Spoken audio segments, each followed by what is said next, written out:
Hello, everybody. Welcome to Frame Trap. I am your host, Ben Moore. Today, I am joined by Ian Hink. Hello. And Michael Damiani. Hey, how's it going? Going very well.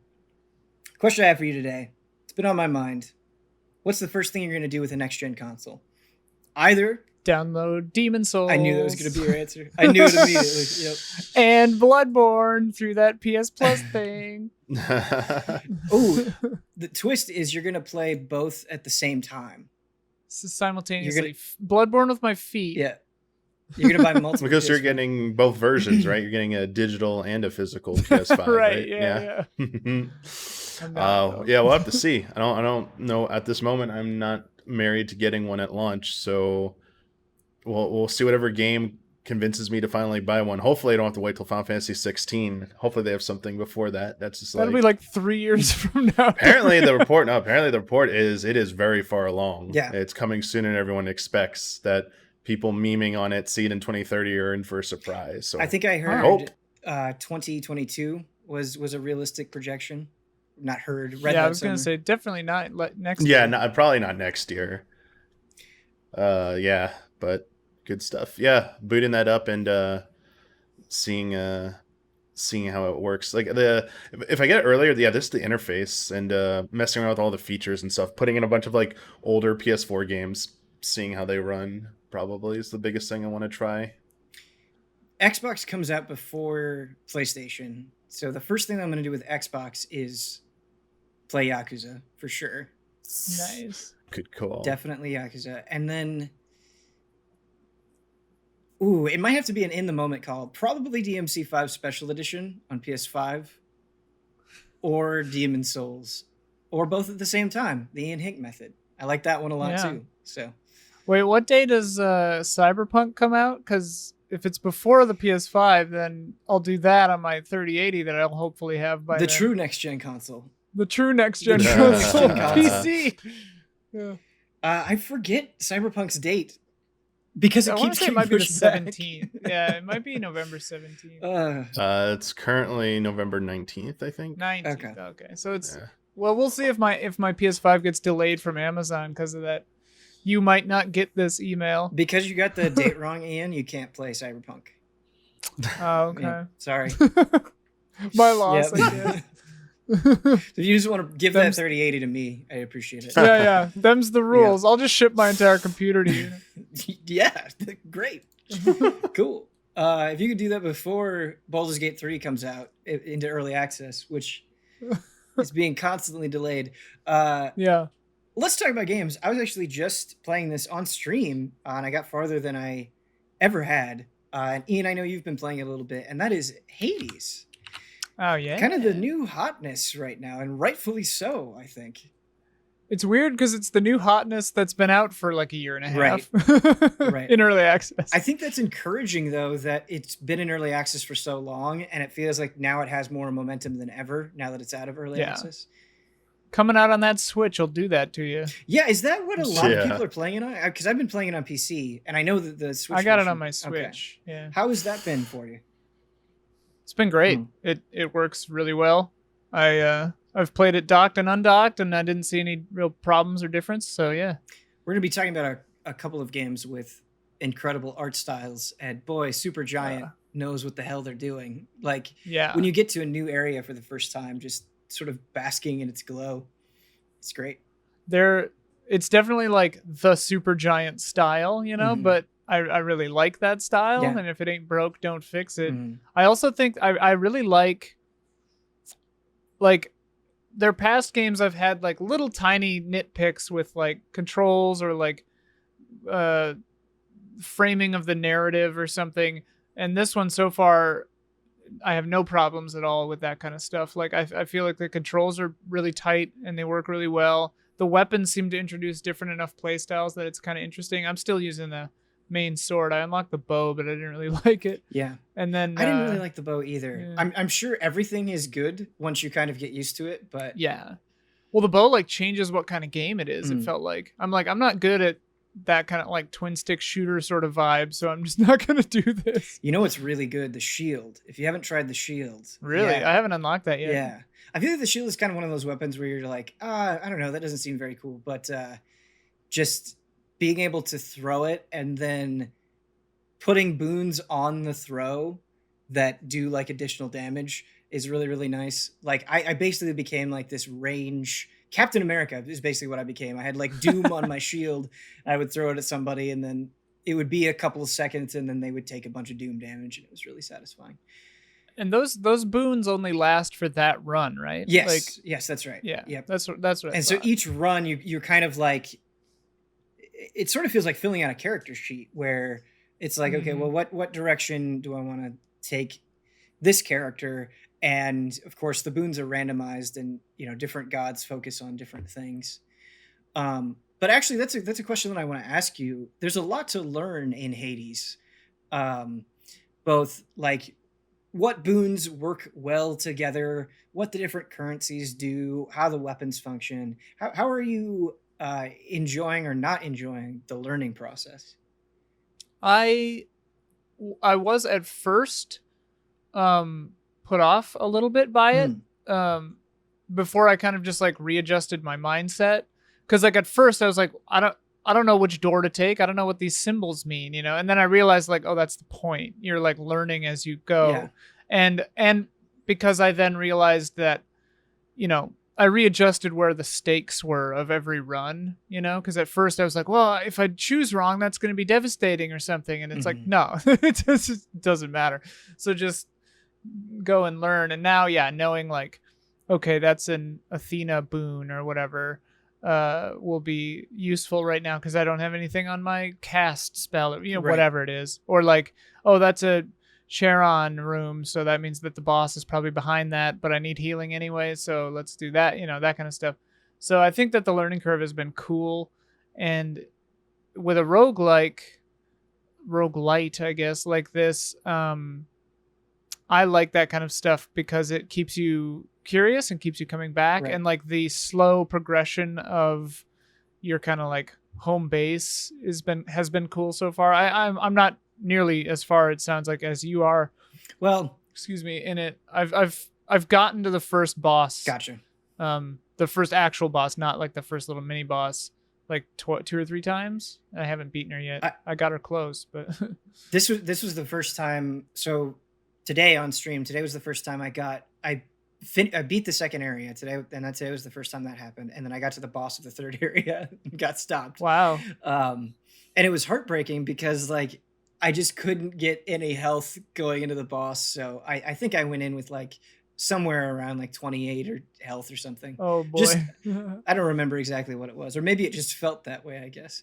But I think the thing that I want to commend Supergiant for the most is they've kind of mastered, because you mentioned, Ian, that feeling of discovery and how important that is for these games.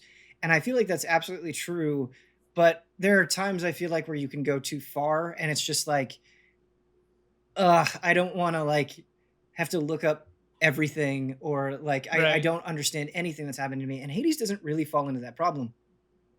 We mentioned it being in early access for a while, and I've checked it out like in fits and starts a couple of times.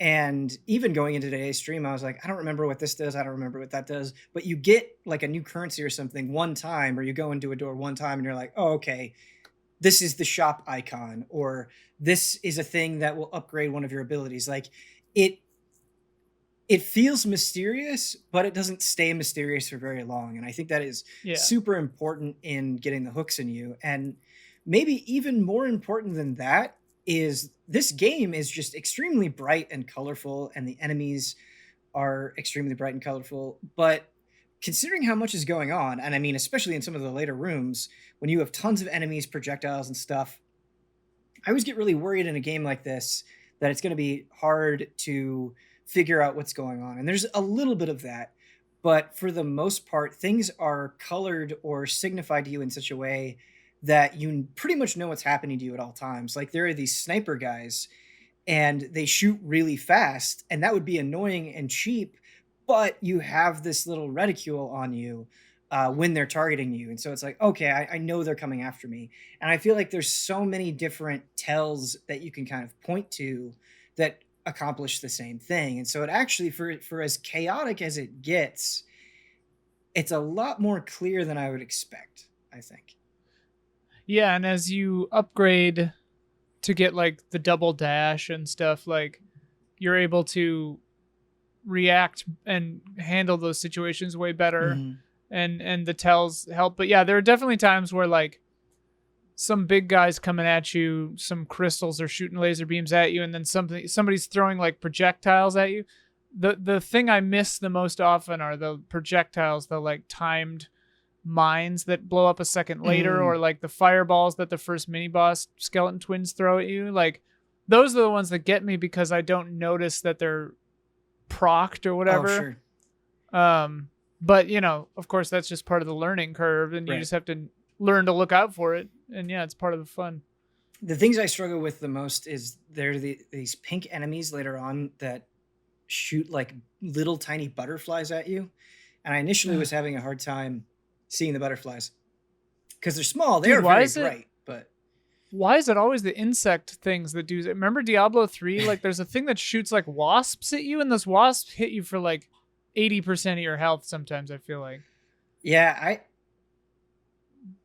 I don't know. I don't know what it is with the butterflies, but they get me pretty consistently. I want to talk about the boons. I want to circle back to that because I actually think the boons are really interesting because there is, you know, stuff that you would expect where it's like, hey, if you select this option, your damage will increase.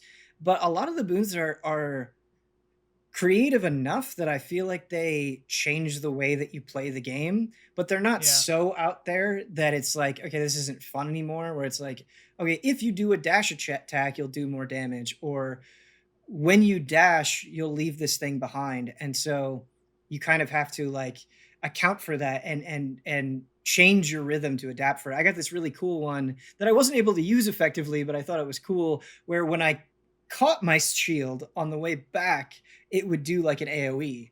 And it's like, oh, that's really creative. One of the ones I got that I really liked was like a Poseidon one that when you finish a dash, it does an AoE that pushes things away and damages them a little bit. And that really changed my playstyle because I would, you know, dash into groups to like clear them and then focus one after that and stuff.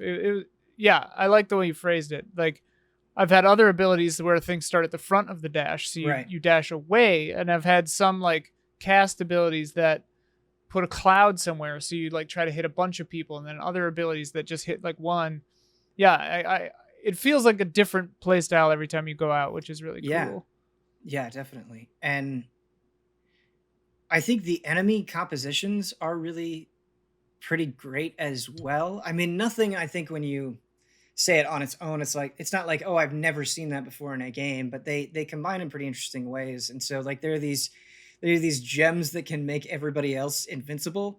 And so it's like, oh, okay, I have to specifically go after them at the start of combat. Or those archers that I was mentioning, they can like, when you kill them, they turn into like these little eyeballs. And then if you don't kill the eyeballs, they'll resurrect. And so that definitely creates a sense of panic. And every attack feels so good. It's always difficult describing game feel, but yeah, every individual swing has something to it that kind of makes it feel powerful. I think the fact that you can like kind of knock guys around and knock them into walls and do that sort of stuff adds a lot of it as well. Like it's not, there's a physicality to the combat that I really like quite a bit. I agree. And it does it without, you know, my least favorite way of doing that in games is like pausing stuff. Like when things like freeze for a second to make it look like it's having impact. Oh, sure. Really, really don't like that in games. And this one doesn't do that, at least not in a way that's noticeable. It's weird. I don't know. Maybe it's, yeah, game feel of impact is always such a weird thing because it's a combination of so many tiny, minuscule little things like sound and slight screen shake and like particle effects and things. Right. Flashing the enemy, you know, like tiny combinations of all the right stuff in the right amounts make it feel great. And then you just dial one of them slightly too far and it just makes the whole game feel off. So yeah. I think part of the feeling comes from how fast everything moves. I mean, you're expected to be constantly attacking and dodging, and so the speed, it's almost like the inverse of a Souls game, where I feel like the physicality comes from how methodical a lot of it is. This is kind of the opposite, where it's just chaos and like you're just moving on instinct a lot of times. It's like Bloodborne kind of more than a Souls. Supergiant, known for the narration in the games, I think they made a lot of smart decisions. This is something you already touched on, Ian, but they made a lot of smart decisions here with how they present the story. Like, it would be super annoying if your character, like, if there was narration constantly during battles, and it's like, okay, well, I'm really glad that they didn't do this.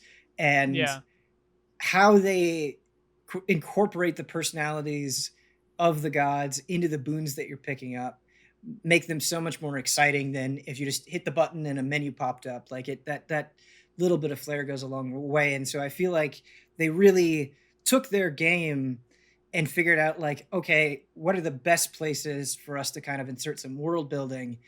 And they don't overdo it. Like, I never feel like I'm just sitting there listening to somebody for a long time. It's just really in the edges in a smart way. And they do well. I love when I can never remember how to pronounce the main guy's name, but I forgot his name too. It's like Zegris or something. Yeah, but I wanted to say Zach, but that's clearly not right. It's definitely not that. But I really like it when he responds to the narrator, like, "I hear you, old man," you know. But yeah, something that they did that was really smart. They, because like right off the bat, every time you get a boon from one of the gods on Olympus, the main guy Zach will be like, like, I accept this message from Olympus, blah blah blah, or whatever. And I was like, okay, this is gonna get old, and then I started like skipping through it.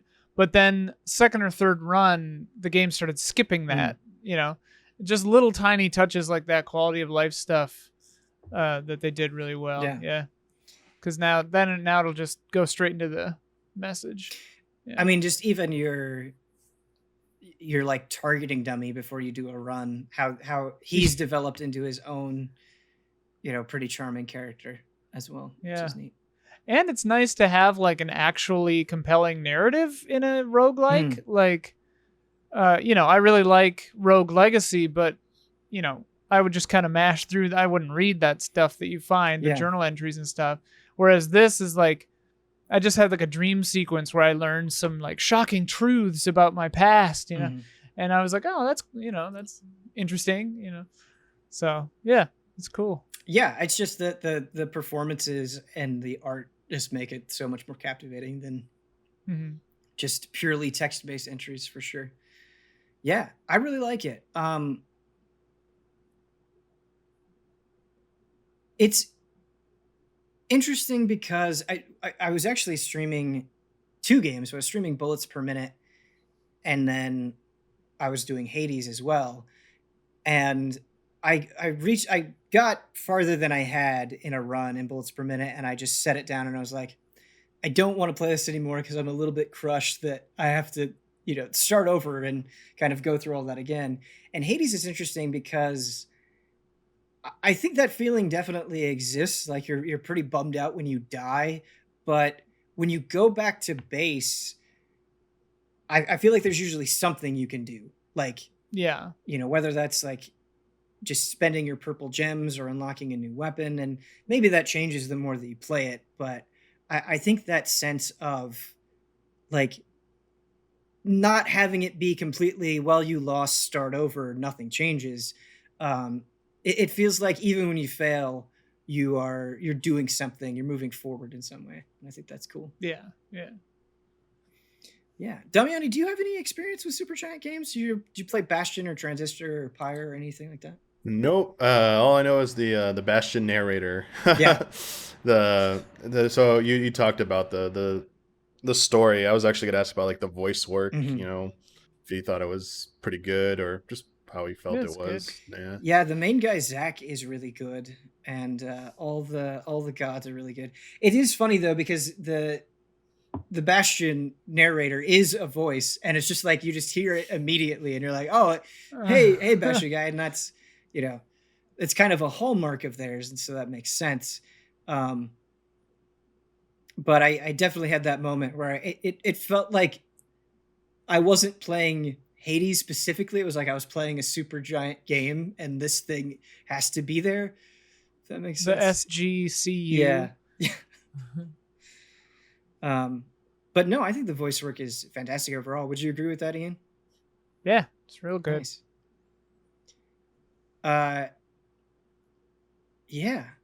I guess I don't know what else there is to say about Hades. Do you have any closing thoughts? So I guess, Ian, I was making the case that when my cat is biting my keys, by the way, and so if you see me do something weird, he's just like biting my control key.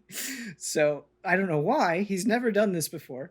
All right, bud, don't do that. Don't bite the control key, please. Yeah. All right, what was my question? My question was, Ian, you mentioned like getting to the first boss. Would you agree that like when you die there that you feel motivated to continue, or the opposite of that? Is it like, okay, that was my run, I feel good about it, time to put it away? Because I think both can be effective. I haven't felt like dejected so far. Okay. But I'm definitely not like crazy to just keep playing this for hours and hours. Mm-hmm. Like I'll do 3 or 4 runs and then be like, okay, I'm good for now. I'll play it in another couple of days or something. With the first boss, I was like, I can tell I can do it. Yeah. Like, so I'm pretty sure 1 or 2 more tries and I'll get her. So yeah, that's encouraging. Yeah. I think I really liked the way that you described that, because when I got to the third boss, it was funny because like everyone in chat was like, oh, I guess the run's over. Like they were just like, like this is really hard. And it is really hard. But I had that same feeling, Ian, where I died and I was like, I bet I could beat this. Like I bet like I figured out just enough that I'm pretty sure I could beat this. And that is a really hard thing to do, especially in games like this. Because I feel like sometimes when you hit those walls in these super difficult games, you're like, I don't even know what to do there. Like I died so fast that I didn't see any of the attacks.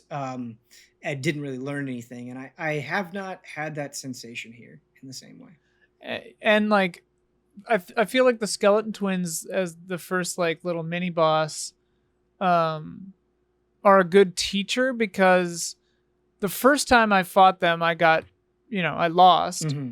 And then the next time I won, and now they're like a piece of cake. Yeah. They're not even a problem. Mm-hmm. And so that is really encouraging. And I can tell that when I get more skilled and if I upgrade a little bit, I don't even think the upgrades probably will have that big of a factor. But once I've beaten the first boss, I think I'll be able to consistently do it again. But all that said, this is the kind of game like Rogue Legacy 2, or as well. Haven't played 2 yet, but it's quite good. They're just the kinds. Yeah, it looks cool. They're just the kinds of games that I assume I'll never beat. Where I just like, so I don't have any pressure on myself. I don't really care if I win or not, which makes it more fun, and I don't get frustrated. Whereas like a Souls game, it's like I am going to see the end of this, and so like getting stuck on Lawrence or something, gets really intense. Yeah. Yeah. Ian, I feel like I kind of had that same mindset to some degree, because I remember Spelunky 1 feeling that way, where it's just like another game I assume I'll never beat. Where I really enjoyed Spelunky 1, and I played a really good bit of it, but I just wasn't that good at it. I think the furthest I got was the caves. And it's funny playing Spelunky 2, because during that stream I got to 6-1, and then I went back to Spelunky 1, and I'm like, Spelunky 1 is a piece of cake compared to 2. Like maybe that's not true, and I've just convinced myself of that, but I feel like I've broken through a mental barrier, and I've done well enough where it's like, okay, I think I can do this. And it's interesting how that happened. That like playing a sequel to a game that I felt that way changed my whole mindset. Yeah. So, who's to say? Who's to say? I would really like to do Spelunky 2 co-op with you guys to see how far we get. Oh my god, if it ever works. Yeah, that was a huge I'm dying to do that. I think it'll be so much fun. But Damiani, speaking of difficult games, you got to play for the very first time Dark Souls 3 with Michael Huber. Oh. Yep. This is a treat for Ian as well. Yeah. All right. This past week, Huber decided to take me through Dark Souls 3. So we attempted to play through co-op. So this is outside of boss encounters, this is the first time playing a significant portion of any Soulsborne game with co-op through like the level parts. So this was an interesting. It was a fun experience because it's got to see how it makes me wish. So I won't even get into the argument of like difficulty in Souls games. It doesn't I'm not bothered by it. But I'm all for accessibility. Mm-hmm. I do want to say, man, the way they handle co-op in that game made it a little frustrating at points. But I mean, we managed to make it work. But the reason I'm arguing for maybe making it easier for co-op is I had such a good time playing with Huber, yet it still felt like we were just like could die to anything. It didn't ruin anything about the game to us. In fact, every time we summon, I would summon Huber summoned me, someone would always invade our game too. So we're having to deal with invasions, we're having to deal with like, even with Huber giving me warnings about stuff, still getting obliterated by certain things and dying a lot. Classic moments of like, whoops, I rolled off an edge, I'm dead here. I'm going to kill this enemy. Whoops, I missed. Now he got me. It felt really good because I've only played through Dark Souls. I've only played through Bloodborne. I had not touched Dark Souls 2. I never touched Dark Souls 3 before this, and I had played a very minimal amount of Demon Souls before this. And Dark Souls 3 felt really good to play, and I want to say like the co-op felt really enjoyable. To the point, I wish they would just make a dedicated co-op mode, just to make it like easier or something like that. Because, like, I don't know, can they even have two people invade you at the same time in co-op? I think you can have, 3 friends or 2 friends and 1 invader and then 1 blue spirit. I think it's like maximum 6, but the combination gets weird with all the different covenants and stuff. Yeah, Huber kept saying he wished like we could do 2v2, like another invader would be allowed, and he made it seem like it just wasn't possible. You can, I think, but you have to get like, and I don't remember the exact covenants for 3, but like you have to get weird where like one person's invading because of covenant A, and one person's invading because they just invaded you.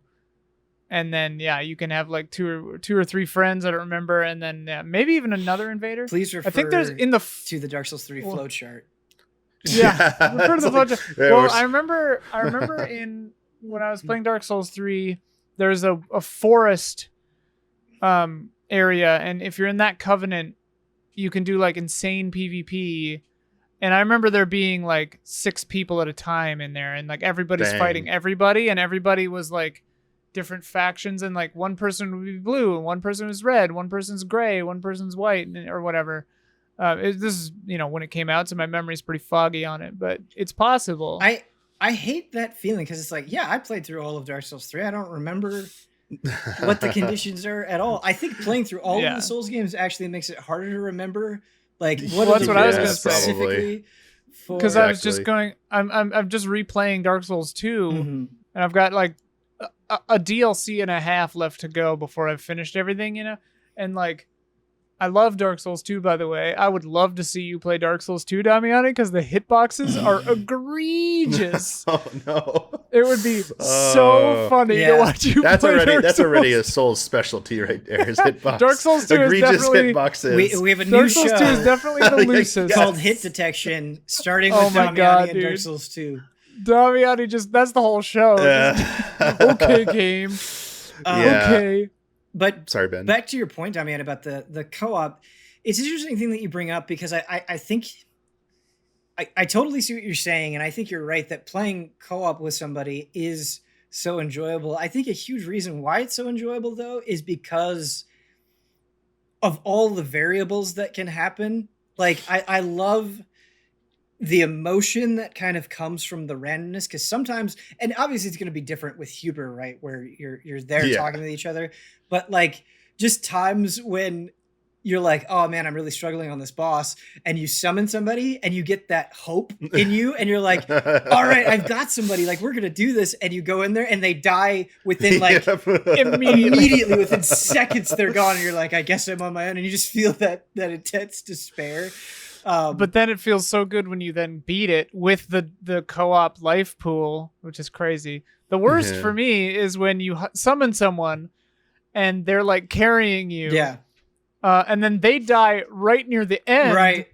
And then you almost get the boss and then you die. Yeah. That's happened too. Dude, let me know. I want to jump in with you and Huber. That sounds like so. We're going to be playing it again this coming week because we're going to do the WoW pre-patch isn't happening for another 2 weeks, so we will be resuming on Wednesday. So this next Wednesday. So absolutely, we could have some of you or anyone else wants to jump in and maybe even mess with us or something. Oh my god! So this is hilarious. We had someone invade our game who was a chat viewer, but they were there to help us. So they couldn't enter the boss arena with us, but they were going around hitting all the enemies with us. And this is like red and silhouette soul just coming along helping out. I didn't know that red invaders could interact with the enemies. Apparently they can because they were helping us fight. We just have to worry about friendly fire, with them. I guess they can hit the enemies maybe, but the enemies can't hurt them? See, that's weird. I think that's one of the best decisions that Souls has made, where like I feel like a lot of its systems, specifically when we're talking about like co-op and invasions, are loosely defined enough that the community can kind of like make its own rules. And you see that with like kind of like unwritten PvP rules or how people interact with each other in kind of creative ways. Like I love that the flexibility is there to do that stuff. Like hearing that an invader just helped you on stream is a really cool story. I love the unofficial dueling grounds that crop up in all the Souls games. Like this is where you do duels. And like in Dark Souls 1, the forest was where you did like dirty, nasty duels. And like the furnace or whatever was where you do like honorable duels. And like I remember back in the day, like if someone didn't bow first, you knew they were like, they were no good. And so they were gonna like, or like not cheaters, but like, dirty dealers. So you're like, all right, I'll use Estus now. Like you didn't bow, like all rules are off. Yeah, this is your fault. I want to join the Dirty Nasty Covenant. Like, what is that? Yeah. What are the rewards there? The Dirty Nasty. Yeah, I know so many people enjoy PvP duels in the Souls games, but gosh, it'd been a long time since I had done it, and the rolling around crap, I was just like, I was like, this is so annoying. This rolling around, I'm like, I'm swinging at you, but you're rolling, so you're invincible. I'm like, I hate you.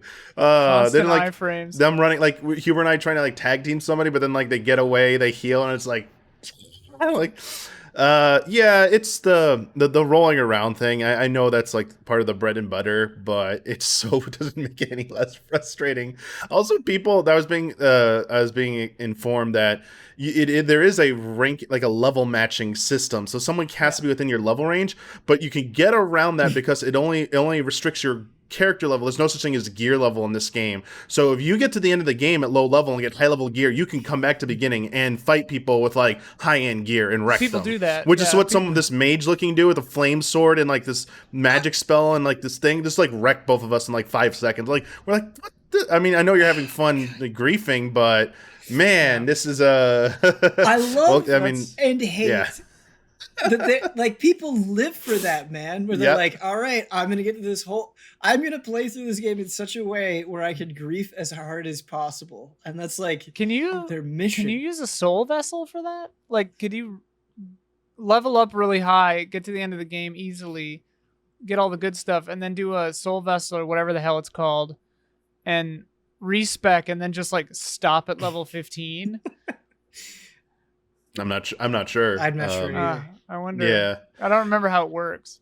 But I mean, it's there. Obviously, you can turn it off, but you cannot turn it off if you do co-op. Though that was the one thing I was saying to Huber. Is like, these are fun, but like let's make some progress here. So can we like disable invasions for just a little while so we can like, because we had people watching the stream that kept wanting to invade us. It's like, oh my gosh, we're getting nowhere. And of course, every time we die, I have to go resummon human. It costs embers when both of us die to resummon, and there's a finite amount at the beginning, very rare at the beginning at least, and we were getting worried about, man, we need to get to like the next bonfire, which also real quick crosses into an issue about the co-op, about how they handle progression. Only the lead host gets progression. So Huber started a new character. We progressed to the beginning of the high wall, beat that first boss, and then planted the flag. And then we had to go back and do that again because I could not summon Huber in the new area because his character had not made it that far. So we basically had to go back and forth. That can seem frustrating, but at the same time, going through a second time, we just knew everything. We're just like wrecking everything running through. It was like kind of a rewarding feeling to be like, this is no longer intimidating anymore. Going through this part where we were like very careful, very methodical, having Huber bait people to like a ledge where I could leap from above and hit them so we could cheese things, trying to like stun lock things by alternating attacks. It was definitely worth a co-op, but it is intriguing they made that decision that there's no way to share progress. Yeah, I think it's not meant to be a co-op game. Like it's meant to like you try it on your own and then you get a helper if you need one, kind of a game. Yeah. I got that vibe. Yeah. I do kind of appreciate though that, again, speaking of that flexibility, you can kind of turn it into whatever game you want, really. Yeah. Like if you just want to be like, this is my griefing game, you can do that. And Damiani, I mean, it's a common point that is said about Souls, but it really is so remarkable. Like I immediately go to Dark Souls 1. I can't even tell you the number of times I've been through Undead Burg, but I never get sick of it, right? Like it's not even challenging really anymore, but just the way that it's designed, it feels fresh and exciting every single time because like just where the enemies are placed and how it's like an interesting problem to solve, or you're trying some new character or something. Like it just, the way that it scales with, and you were saying you were enjoying it with playing it with a friend. I think that's so remarkable about the series, where it's like, whether I'm experiencing something for the first time alone or I'm going through it the 100th time with a friend, like this is designed well enough that I'm having a good time regardless. And I think that's what makes it such a remarkable series. That's a good point. And one thing I want to add to that, for anyone who thinks that maybe expanded co-op is a detractor, there was definitely parts. I mean, I've obviously played through Dark Souls and Bloodborne, and so I don't really feel I need to rely on the crutch of co-op, but I will say this to its defense. There were moments when I had to, like, Huber wanted to catch up and was behind. I was just like, I'm not waiting. I'm going. Like, I like that sense of I want to go ahead on my own. Like, it like encouraged me, and I was finding myself overwhelmed by that sense of, no, I'm going to be bold. I'm going to go out and do this. I feel like if you give more people that opportunity, it might actually ease more people into, okay, I'm ready to now challenge this on my own. I'm ready. Like, I get Souls games. It makes sense. I've gotten over that initial hurdle. I just wanted to point that out, that even someone who had played them solo before, I got that sense from that. I'm like, wow, that's really powerful feeling to have, honestly. Yeah, that hunger to push ahead is very powerful. The reason why I'm smiling is that is a thing you do that I've noticed. I haven't played that many games with you, but there have been a couple of times where I feel like we're playing multiplayer games and it's like, oh, where's Damiani? And it's like, oh, Damiani's like halfway across the map. Like he's a damn lone wolf, yeah, man. He is. You're a lone wolf. Yeah, I don't fully grasp. So I don't always grasp in some multiplayer games that you are gonna, like, it's not even the meta, it's just like the basics of the basics. If you go off on your own, you are putting your group at a disadvantage because it's usually better to stay together because you just have so much tactical advantage. And I also recognize that in the Souls games, but yeah, in this instance specifically, I was like, no, this game is like, they want me to go on by myself. I should be able to like do this alone, and I want to have. I know we're playing this co-op, but I want to have a little bit of an experience of I'm going ahead into the unknown by myself without Huber saying what's going to happen or saying like spoiler alert, dude. I can't wait to see you. Or like he said, like here comes the troll part with the part where the archer shoots those big ass arrows down at you in the village part early on in the game. So you're just like walking along and you see a bunch of arrows and some enemies impaled in these giant, like, they look like stakes. And all of a sudden you hear this giant archer, yeah. Yeah, and it's like you just like get blown back by the first shot. You're like, what? And he was like, he gave me a heads up. So I'm like, okay, something's going to happen. So I should probably keep sprinting. So I didn't get one shot by it. I just got knocked over. And I'm like, oh, I just got to keep moving. And so stuff like that, I could see how co-op might potentially diminish that, but at the same time, it didn't make it any less exhilarating. It was still like an intense sequence for sure. You mentioned having played through Bloodborne and Dark Souls 1. Obviously, both very highly regarded games. How did you find, in comparison to those games, I guess the way combat felt, level design, boss encounters, all of that stuff? I mean, was this reaching the same highs for you as those other games? Yeah, I was actually surprised at how I was getting a feeling that was in between what I felt for Dark Souls and Bloodborne.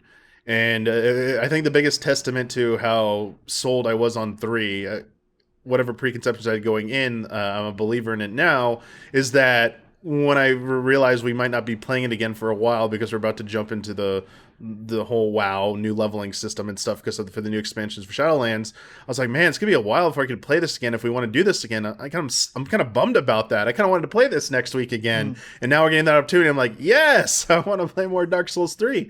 They're very good about the level design, environment design. So they always have your usual tricks of placing enemy placement is so meticulously planned out to push you at points. Like hiding enemies behind certain wall or behind a corner, behind some boxes where they pop out at you, or just like you drop down into a room and there's a ton of enemies. Even with co-op, there were a few rooms where there's so many enemies. I was just like, Jesus, we're gonna get wrecked here, aren't we? And he would be like, okay, slow down, dude. Like, slow down. Like, there's a lot of enemies ahead. Like, we're gonna get wrecked and stuff. Like, even the most basic enemy still can feel threatening in that game under certain situations, which is such a testament to the environment design they could do there. Yeah. And they looked great, the environments.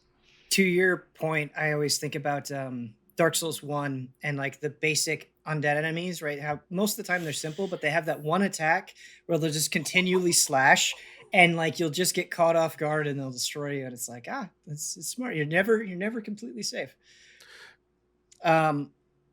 But Ian Hink, you have been a champion of and continue to play Sea of Thieves.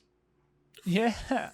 Well, Sophia really likes it too, so we played a lot together. But it just came out with a new update where they added dogs. Ooh, that's exciting. And they added a new quest type for the gold hoarders where it's pretty cool. You get a compass that, like Jack Sparrow's compass in Pirates of the Caribbean, you don't know where you're going. It just points at stuff. And then you go and the compass is pointing at pieces of a map. And so I think there could be 5 pieces total. Sometimes you get lucky and like the X and enough of the island that you need to go to are on the first piece. Like one of them we got that. And I was like, okay, that's, that's like Daggertooth or whatever. And well, it wouldn't be that, whatever. Doesn't matter. That's this island. And we have the X and you actually get a commendation for doing it with just one piece of map. Oh. But then, you collect enough map to know which island you have to go to and where the X is. You go and you dig that. And then that says voyage complete. You you get a chest and there's a vault key in it. So that's the actual end of that official quest that you got and put on the counter and voted for. But if you take that vault key to the island that it says on the key and look for a little place, a little square indentation to put the key on, it opens this secret door on the side of the island. And then you go down and another door is there. And then that door opens on a timer. And I think you've got 3 minutes. and you go in, and there's a puzzle. You have to find 3 medallions, see which 3 symbols show up, put those symbols on columns, and then the 4th column is a mixture of all 3, and then that's the like ultimate chest. But otherwise, there are a whole bunch of chests and baubles and opulent curios and gold piles in there. So the strategy that we do is I do the medallions and the puzzle, while Sophia and whoever else is on our crew pulls all the treasure chests out and stuff, and you just put them outside the door, because when the timer is up, the door slams and the room starts filling with water. Oh no. And whoever's in there can't get out. You're dead. So what you do is you intentionally have someone stay on the outside, and then everyone else is in there getting gold once the water is coming, because there are piles of gold and they take a while to pick up. And then you just start running the chests up, and it's like 20, 30 chests. It's insane. Like, you get so much gold and rep from doing these. Now that's a haul. They're really fun. Yeah, they're really fun. And how long does it take to do something like this? From getting getting the compass to clearing out the vault, it's, I want to say, less than an hour. Okay. Maybe 30, 40 minutes. It's like the right amount of time. And you do the dig for treasure at the X thing that Gold Hoarders missions usually give you, plus this cool new extra activity. And then you end up with a bunch of stuff similar to a fort, but you don't have to do a fort. And so far we haven't gotten griefed, because every time we've tried to do a fort, someone comes in and kills us right at the end and steals all the stuff. Oh no. Because like everybody can see that the fort has been defeated, so like they just wait for you to do it. We did get griefed the other day when we were playing it, because we got our emissary flag to 5, and then immediately someone was hiding on our ship and they blew it up and stole the flag. Actually, I don't even think they stole the flag. They just might have been a coincidence. Whatever, doesn't matter. But yeah, it's fun. The dogs are cool. They're cute. The problem with them is, they pee everywhere. Okay. Do they benefit you at all when you're? Oh, the pets are just cosmetic. Sure. They're just fun. But they like I have a parrot. Sophia has a monkey. There are dogs, but they like dance and stuff when you play music, and they'll like take naps and they'll move around on the ship and stuff. The monkey constantly scares everyone because he's like he's big enough, and they have names that float above them. So like her monkey's named Maurice, and like so we all will be doing something that happens to all of us. Suddenly you'll think some player character named Maurice is like on the ship, and you'll be like, oh god, and it's like, oh wait, it's just Maurice. But the dogs, the one reason I didn't buy one, and I noticed a few other streamers and stuff have said this too, that when you shoot guns near them, like all the animals, like the bird will start squawking and stuff. Oh no. And the monkey will be like, bah, but the dogs look so convincingly frightened and sad by the loud bang. Like if you've ever seen a dog around fireworks, they get nervous and scared. Cats do as well. Yeah. Oh, okay. They do that when you fire a gun near the dog, and it's just too real, and I can't handle it. So I couldn't get a dog because they're, you have to shoot. Well, no, that's gonna change the way that you play. Now you're a total pacifist at Sea of Thieves. Yeah, you're a total pacifist. Ian, it has been really hard to pay attention to you, not because of anything that you're doing, but I swear, like, either there's like a helicopter that is just like, it feels like it's circling above my apartment, and like it just won't go away, and I don't know if like it's probably the cops. Yeah, man. Probably the same one that was hovering on Bloodworth last night when we were recording the Easy Allies podcast. He had this happen too. It is. I can't hear it at all. Okay, that's good. Yeah. I hope it's I can't hear it at all. Not picking up, but it's just like it feels like it's right by my head, and it's really freaking me out. So I read about why police helicopters do that, like why they circle and they don't just sit still, because it's a helicopter. You could just sit there. And apparently the reason is several fold. One is because they're so low that they need to keep speed going, so that if something goes wrong, they have enough speed to like glide to a stop. And if they were just hovering, they wouldn't be able to do that. And then the other reason is like, because if it was just sitting in one spot, it would be like horribly loud constantly instead of intermittently. So yeah, it's happening. it seems to have calmed down now. I don't want to jinx myself, but it was like it would happen and then it would go away for a few seconds, and then it would come back. So it definitely seemed like lapse or something like that. But yeah, I'm just trying to listen to Sea of Thieves talk. Now my cat is yelling at me. the joys of trying to record stuff at home. I don't think think the audience knows this. I don't think you guys know this as well, but a while back I did a Cyberpunk preview, and Blood and I had to restart it like 2 or 3 times because my cats were just chasing each other, screaming. And it was like, Blood, I can't give you detailed impressions of these games because I have wild creatures running around my apartment. Like, hold on. And then they would stop, and I'd be like, okay, Blood, I think we're good now. And then we started recording. As soon as we started recording, it was like some sort of trigger inside of them. But yes, I apologize. I don't mean to interrupt your Sea of Thieves talk. It has just been. I think I touched on everything anyway, so we can be done with Sea of Thieves. Well, no, I had a question of you, because whenever we play Sea of Thieves on the group stream, I actually end up having a really good time.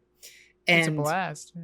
I kind of go through this process where I'm like, I really want to play Sea of Thieves, and I start playing Sea of Thieves, and I tried to get my wife into Sea of Thieves, and I think it was just ultimately too stressful for her. She doesn't like being chased. And there was one time a shark chased her, and she was like, I'm out. I can't handle this.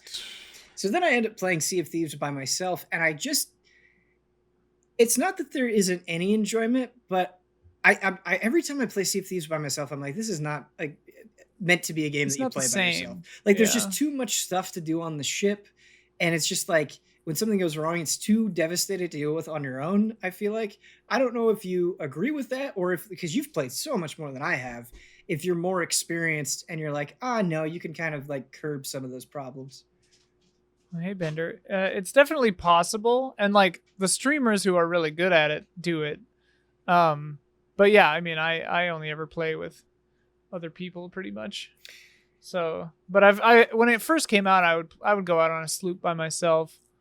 And yeah, it's just a different kind of game. Like there is something really nice, like peaceful about it, kind of. Yeah, I agree. To just like, a person and the sea, kind of a vibe, which is cool. But yeah, it's definitely way weirder. I had a moment where, because I when you first start playing Sea of Thieves, like kind of getting into the rhythm of how to find treasure and successfully get on a ship and get back and just navigating, it's all something you have to learn. And I was really excited because I got some treasure, and I was going back to an outpost to turn it in, and I was by myself, and a storm happened and my ship sank, and I lost all my treasure, and I was just like, I don't want to play this anymore. Like I just felt so bad. The one that gets me is the Kraken. I have it's happened like 3 times where I have a galleon. There's 4 of us. We just did some big score, and then we're on our way to sell at an outpost, and then the water turns black and the ship stops, and then the Kraken comes up, and I'm just like, how is this fun even? Sure. And like, we're not good enough, I guess, to kill it, because like I feel like we've gotten close a few times, but it always sinks the ship, and then we have to like, and then one of us is just like in the water juggling the loot to try to get it on a raft or something, and like then the other people have to come and pick you up, which is exhilarating. Sometimes, but yeah. So sometimes you just want to turn in the loot, sometimes you just want right. Sometimes you want to just be done for the day, right. And the Kraken won't let you. But I mean, on the flip side of that, many of my favorite moments are the unscripted stuff or the unexpected stuff. The other day we had a thing where it was actually super irritating. We were getting griefed by these people, and like we would spawn and they would kill us, and we would spawn and they would kill us, and then they started sinking our ship. But then so we sunk their ship, and they were emissaries, so I grabbed their flag, and they sunk our ship. So if I died, I would show up somewhere else and I would lose the flag. So then I just ran somewhere on the island, because you can sell a broken somebody else's emissary flag for like 12 G's or something, whatever. And so then I was like hiding on the island by myself playing cat and mouse, and then their ship came back to try to get like their stuff again, but I was like hiding with it. And then so I was waiting for my crew to come back and get me in our new ship, you know? And it was like a heist. It was like I had to get out of there and stuff. It was pretty cool. Stuff like that is fun. But yeah, I think just playing by myself, I don't. And admittedly, I have not played that much of it. And like hearing stories like that, and when I'm playing with you guys, I'm having such a good time. But whenever I encounter another player and I'm by myself, they're just like so much more experienced with the game than I am. And it's like, they just sunk my ship. Like it's just gone. Like it wasn't even exciting. Like they just demolished me. There are times like we were playing the other day and when we lost our rank 5 emissary, I wasn't by the ship. Gabby was watching the ship. And she was in the crow's nest, and she just said that all of a sudden she was flown from the crow's nest, and then our ship was just like gone.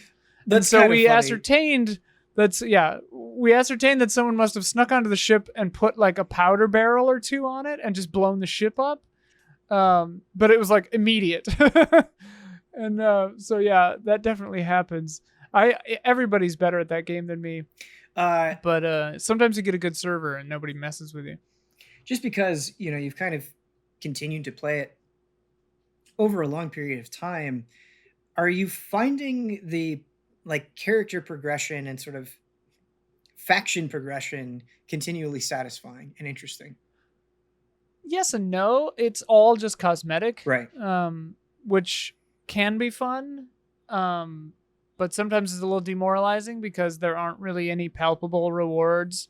I'm not legend yet. I'm rank like 44 or something gold hoarder, so I'm almost there. You have to get 50 in the main 3 factions. Okay. So I'm at like 25 or 30 in merchants and Order of Souls and like 45 or 43 in gold hoarders. So you have to be 50 in all 3 of those. And then I think you get access to like another little bar or something, like a secret area, but it's like pointless. And you get like different costumes. It's like, okay, whatever. And I mean, your missions get more lucrative, but who cares? Like I've consistently got like 200,000 plus gold and like 400 or 500 doubloons and stuff. And it's just like, I've bought all the stuff I wanted. So yeah, it's kind of just like, whatever. You just do whatever you want. This is incredibly stupid, but I want a game where like, there's so many games where this would work, where like you get Pirate Legend and Sea of Thieves, and Rare sends you like a sword, or like like you get something in the mail, and you're like, what? And they don't tell you about it, and you're like, who sent me this? You open it, it's like you're a Pirate Legend. This is similar. I mean, you have to buy them, but in Destiny, if you achieve certain landmarks in the game, then they send you an email like, hey, you qualify to buy this raid hoodie, or like this, you did all the raids ring. No, that's not good enough. Like, I want to reach a certain point in Destiny where it's like, we are sending you to space. Right. Right. Those are the kind you of have become legend. Yeah. We've written a book about you. Here's an advanced copy. Please sign it. Let's make a game like that where we just like send people stuff. We'll send them Yule Scum. If you get max level. The worse they do in the game, the more Yule Scum they get. Every time they die, you send them one. You send them a pack, one piece of Yule Scum. Why is everyone doing so poorly in this game? Damiani, I am going to give you the best take of this episode because I really felt your excitement talking about Dark Souls 3 and the co-op and the time that you spent with Huber. And so if you're not familiar with the best take to your audience, what it is basically I'm going to give Damiani a category, and then he is going to try to combo good opinions about that category. So the category this time, Damiani, is pets. So you have to give me opinions about pets. Just keep going? Yeah. Or am I about depending on how the opinion goes, I may comment on it. Sure. Yeah. Let's start simple. Pets are cute. They're adorable. All pets? Any pet? Yeah. From someone's perspective, any pet. In fact, I was reading about alligators which is more deadly, alligators or sharks, and getting schooled on how deadly alligators are. Apparently hippos are worse than both of them. But there are some people who think, even like apparently Australians think alligators are cute. They posted some videos about just playing with alligators in a creek, and I'm like, what? After seeing how like deadly they're supposed to be, this one guy was just like, no, go away. You're like petting it and stuff. Goes, nah, I'm trying to shoot something. Leave me alone and stuff. I'm like, is that thing gonna kill you? Like, because they got the death roll. Holy crap, that thing is scary. The death roll? Where they bite onto something, they start spinning around. Like it's like it looks like a car wheel spinning ridiculously fast. It's brutal. I'm laughing, but it's messed up. It's like, you don't want that. But like, you can't have an alligator as a pet. Some people might have an alligator as a pet, but not like legally. They might think it's cute. Maybe not here. I don't know. There's some part of the world where it's legal. If you have an alligator as a pet, please write in. But the point was, yeah, like just to someone's perspective, their pet is absolutely like cute and adorable. Mm-hmm. They come in, all shapes and sizes. They are they provide a lot of comfort. Mm-hmm. They're very good companions. They can be frustrating at times, but yes. it's worth it. Yeah, like as we've seen today, they can be an inconvenience at time, but it's like I wouldn't trade that for anything. Mm-hmm. In the world. Sometimes they're lifesavers in more than one ways. Like literally, some dogs can protect their owners, like alert them when like a smoke detector does go off.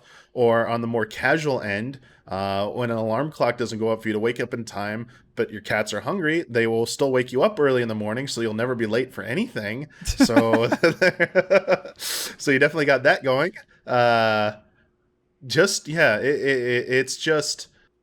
It's a pleasure and a joy to spend time with them at points, to see what they will get into, to see them do new things that are unexpected at points, and you're just kind of left bewildered, saying, "Wow, spent all these years and they're interested in this, or they do something like that." I feel like they are. I feel bad sometimes that I can't always give them what I think is like the perfect, or not maybe not perfect, like the best possible lifestyle. Mm-hmm. Just because of cost of living, I can't afford a house. I have to rent, so I don't have like a yard. Even cats are, it's better for them to be indoors, but they can get bored being strictly indoors. Like letting them outside in like a controlled fashion definitely, jogs their memory and brain and like keeps them very mentally fit, and I feel bad about that. But you just like seeing what they can get into again. It's like when you buy them like a tree and watch them play with that. Laser pointers are like the easiest things. They are underrated, I think.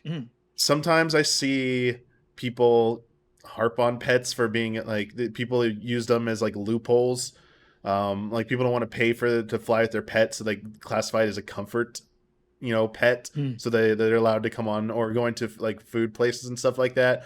I'm not saying that doesn't happen, but the amount of like emotional, comfort that pets can provide to, their owners, it's invaluable. Like it's a real thing for some people. Yeah. And some people in life, like they have difficulty coping with stuff that is like maybe their only means to dealing with something. So I feel like they are essential.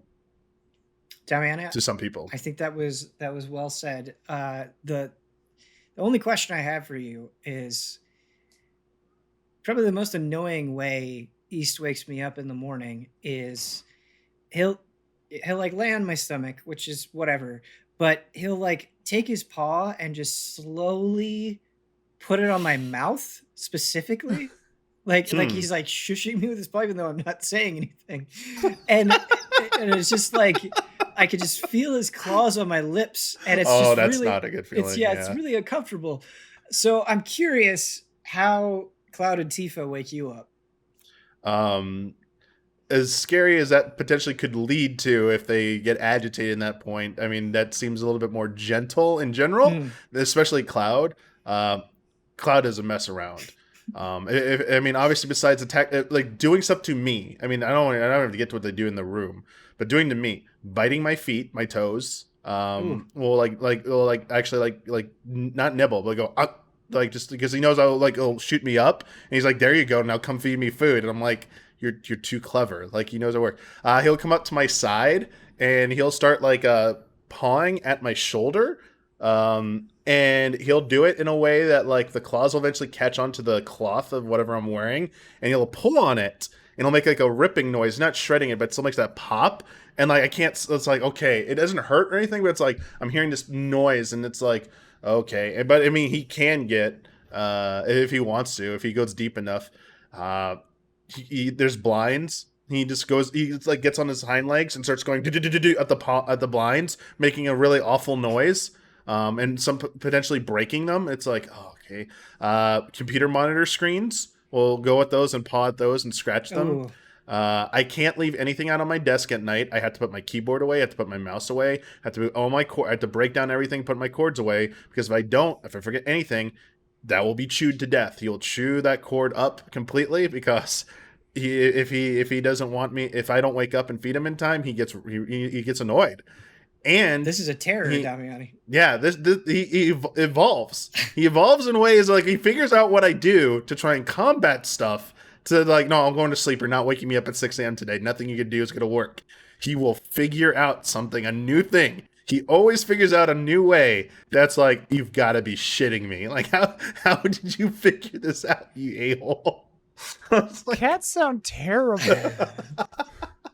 I mean, I'm super allergic to cats, so I'm not a cat person anyway, but God. But then at night, why do you put up with this? So like at night when I go to bed, it's like clockwork. I'll sit down, I'll start watching something on my phone.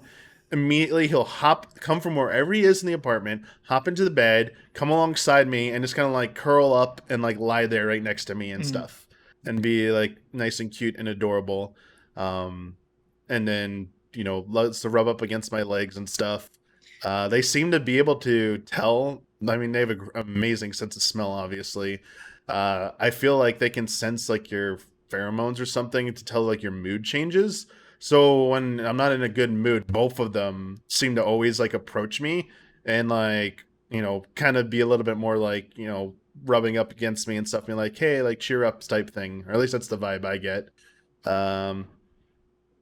Yeah, they're fun to play with too. Mm-hmm. Like when you just buy some toys and stuff, they go crazy, and it's just like, yeah, you don't have to take them out for walks. I think it's the biggest thing. So you don't have to worry about. But that's a good excuse to get out of the house. Yeah, that's true.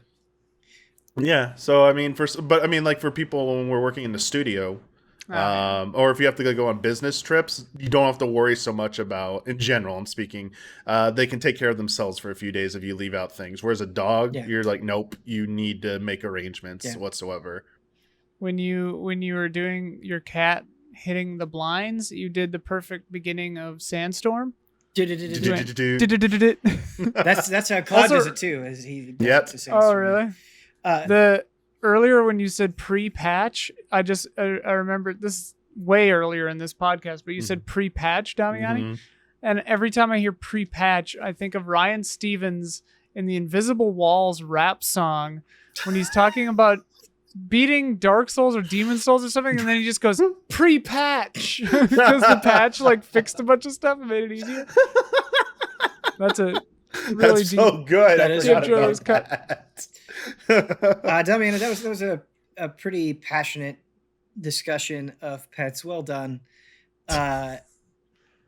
This wonderful BESTAKE is brought to you by some shout out to your patrons. If you want to find out more, go to patreon.com/easyallies. It's a $250 tier. We shout you out on all of our podcasts. And for this one, I think what I'm going to do, guys, is I'm going to say all the names, and then we're going to say shout out like you're an announcer, like at a boxing ring. Okay. All right. So our shout out tier patrons are Elthanas, Greg TheDarkKnight Kettering, Caleb Togi Crawford, and Jeff ZeoVGM Easton. Shout out!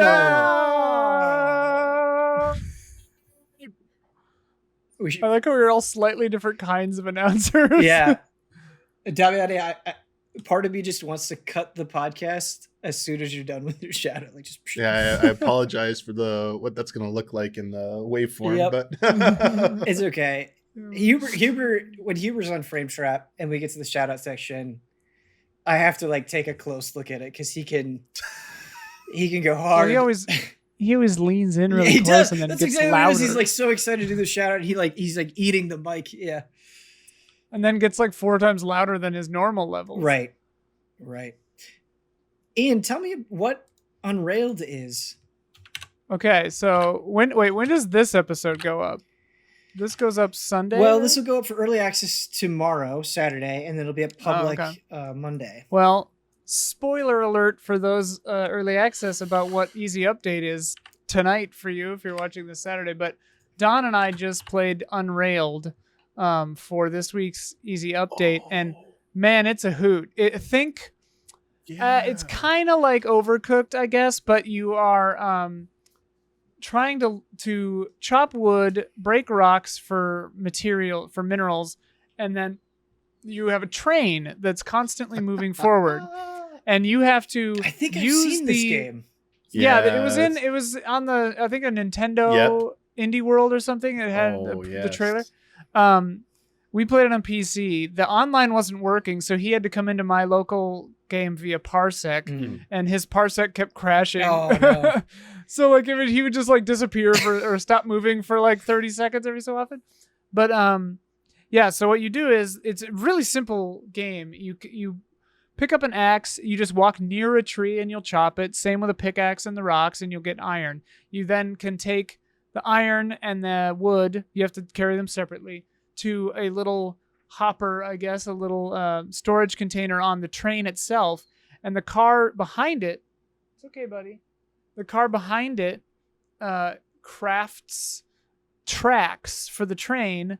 And so then you take those tracks and lay them in front of the train. And if the train engine runs out of tracks, it crashes and explodes and you lose.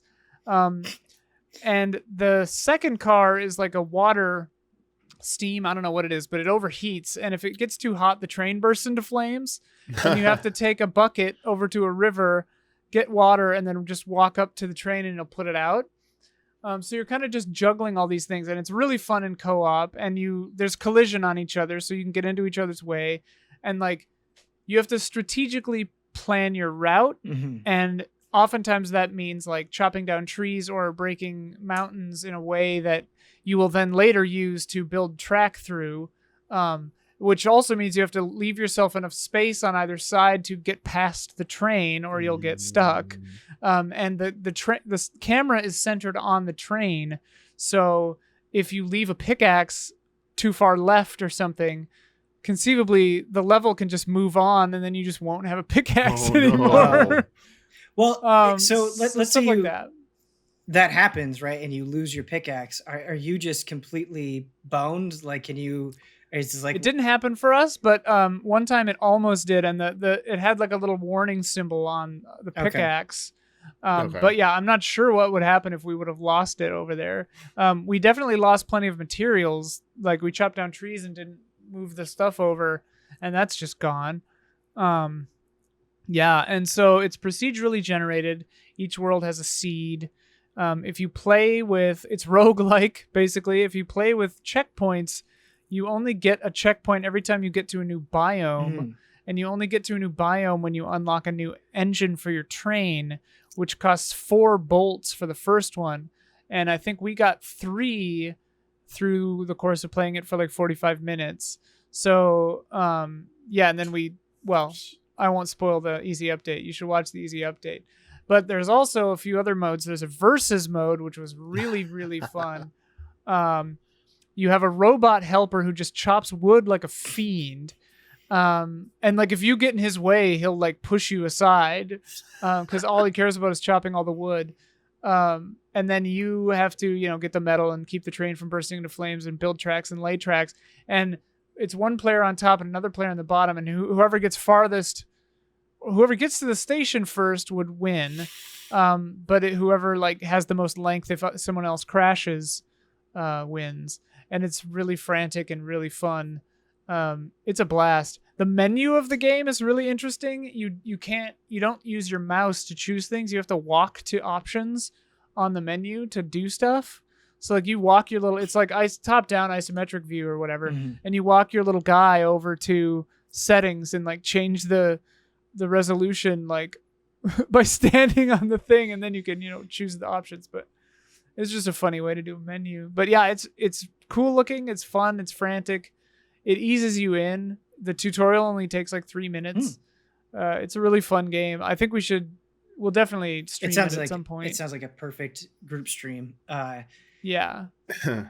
You mentioned Overcooked, and I was thinking like in Overcooked, you have so many different tasks that you do, but a lot of it is just like going over, and it's like when you're chopping, you're just like, just holding down a button or like waiting for a timer to fill up. Like it's not too complex to do any individual action. How does it work in Unrailed? Like when you have to put prevent the train from overheating, are you just hitting a button, or is there like a mini game you have to do? Or no, it's kind of interesting actually. So you hit like, since we were using Parsec, I was using WASDA and spacebar, and he was using the arrow keys and enter on my keyboard for the other computer, or for the other character. I mean, he was at his house obviously, but so yeah, the only controls are WASDA and spacebar. And so you walk with WASDA obviously, and then spacebar to pick up the axe or the pickaxe or the bucket, and then any action is automatic. So you take the bucket to the river and it just fills up, and then you take it to the train and you just go near the car that's on fire and it goes out. Gotcha. And you have to push spacebar to drop wood off and pick wood up. But other than that, everything is just automatic by going near it. So if it's not picking something up, it automatically happens if you're just standing next to a tree with an axe. So the difficulty isn't, so it is a lot like Overcooked in the sense where the difficulty isn't really doing the thing, it is managing all the tasks. It's not tripping you up by doing like a little skill game every time you have to do something. It's just like you have much to do and less time to do it in, as a general rule. And like in between worlds, like if you successfully get to the station, you then can use bolts that you've acquired to upgrade your wagons on the train or buy new ones. So we bought one that was meant to like pick up extra stuff off the side of the, like that we left close to the tracks. I think we were doing something wrong because it didn't seem to do it.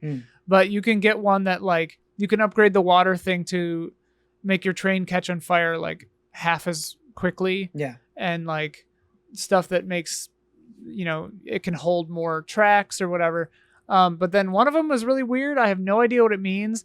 It was like a ghost train car, and it says lets you get to the other side, not figuratively.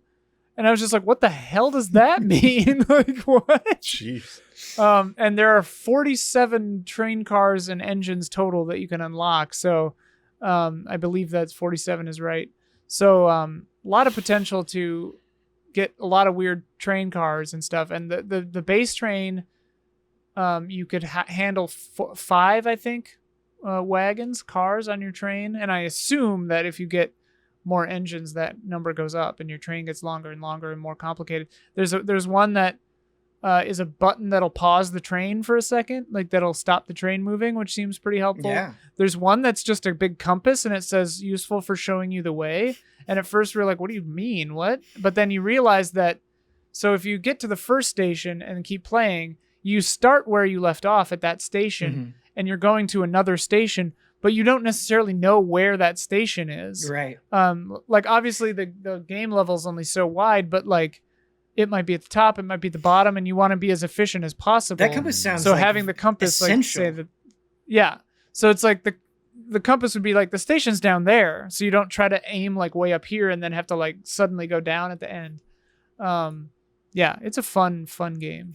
Yeah, it sounds like a blast. I don't want to be too reductive with this question, but I just feel like there's kind of been an explosion of social games, and what I mean by that is like games that are very exciting to play with others, that kind of like bring about similar feelings of like chaos and cooperation. Like you mentioned Overcooked, I think that's a great example. I think to some degree, Fall Guys kind of falls in that category. Among Us definitely falls into that category. Yeah. And I think it's awesome. Like, I love having these games that, especially like when we can play them together, or when you have friends over, or whatever it is, like, you have a really good time. But I was thinking about like Among Us, where it's like, I don't want to play this without you guys. Like, I don't want to play this with strangers. That just seems awful to me. And I find that I run into games a lot like that, where it's like, I'm glad that they're there, but I really can only enjoy them very periodically. And that can be weird, because it's like, I don't know, sometimes you just want to have that experience more often. Like Samurai Gun is a good example of that, where it's like, I can only play this under certain circumstances. And maybe that's okay. Samurai Gun is fantastic. Yes. But it didn't have online multiplayer. Yeah. So I guess what I'm trying to say is Unrailed. The question that I'm getting to is, like, even the popularity of Fall Guys has kind of fallen off. It feels like, and that's natural. That happens with everything.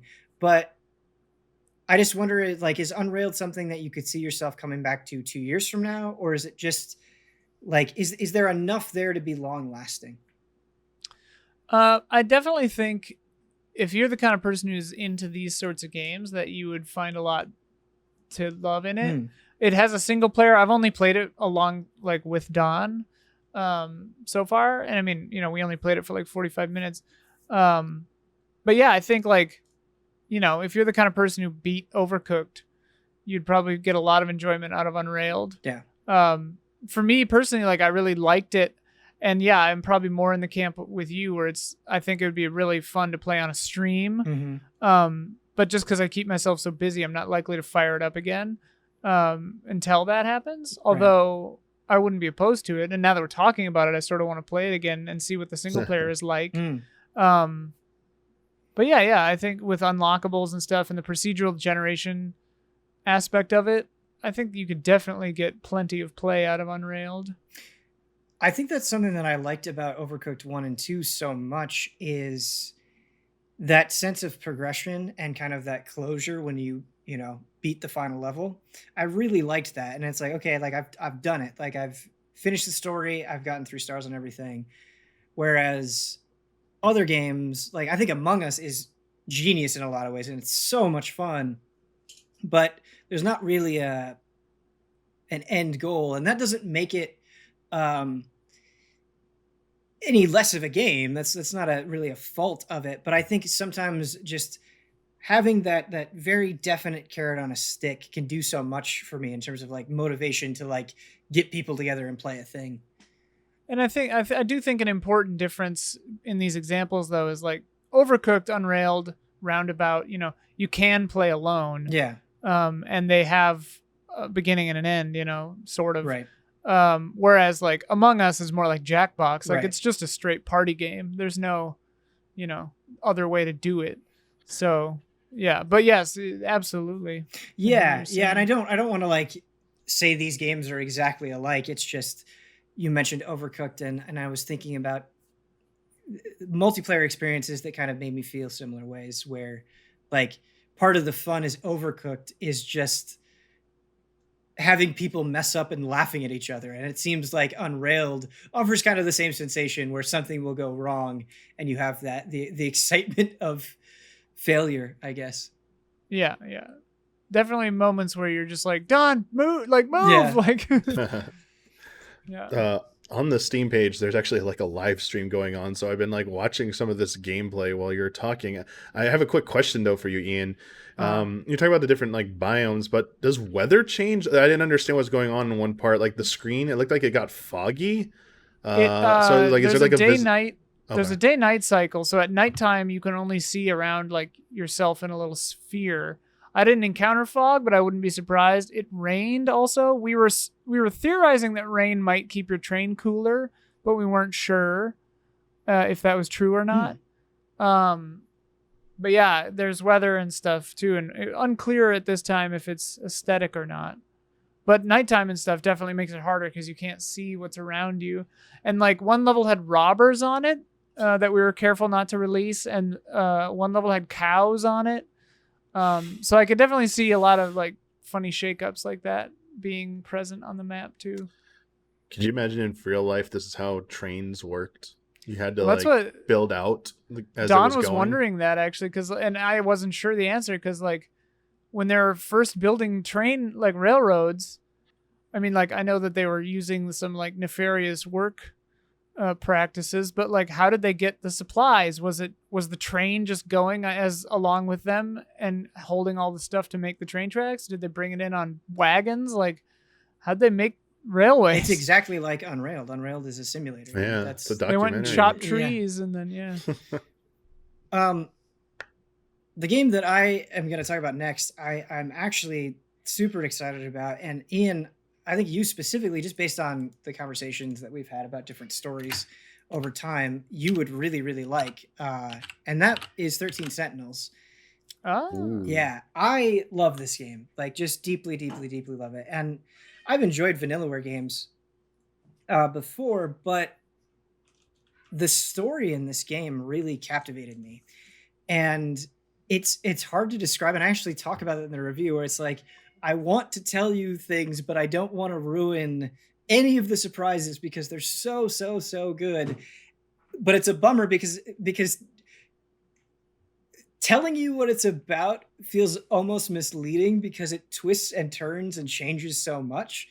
But in an effort to try to give you a basic idea, it is, you play as 13 different characters.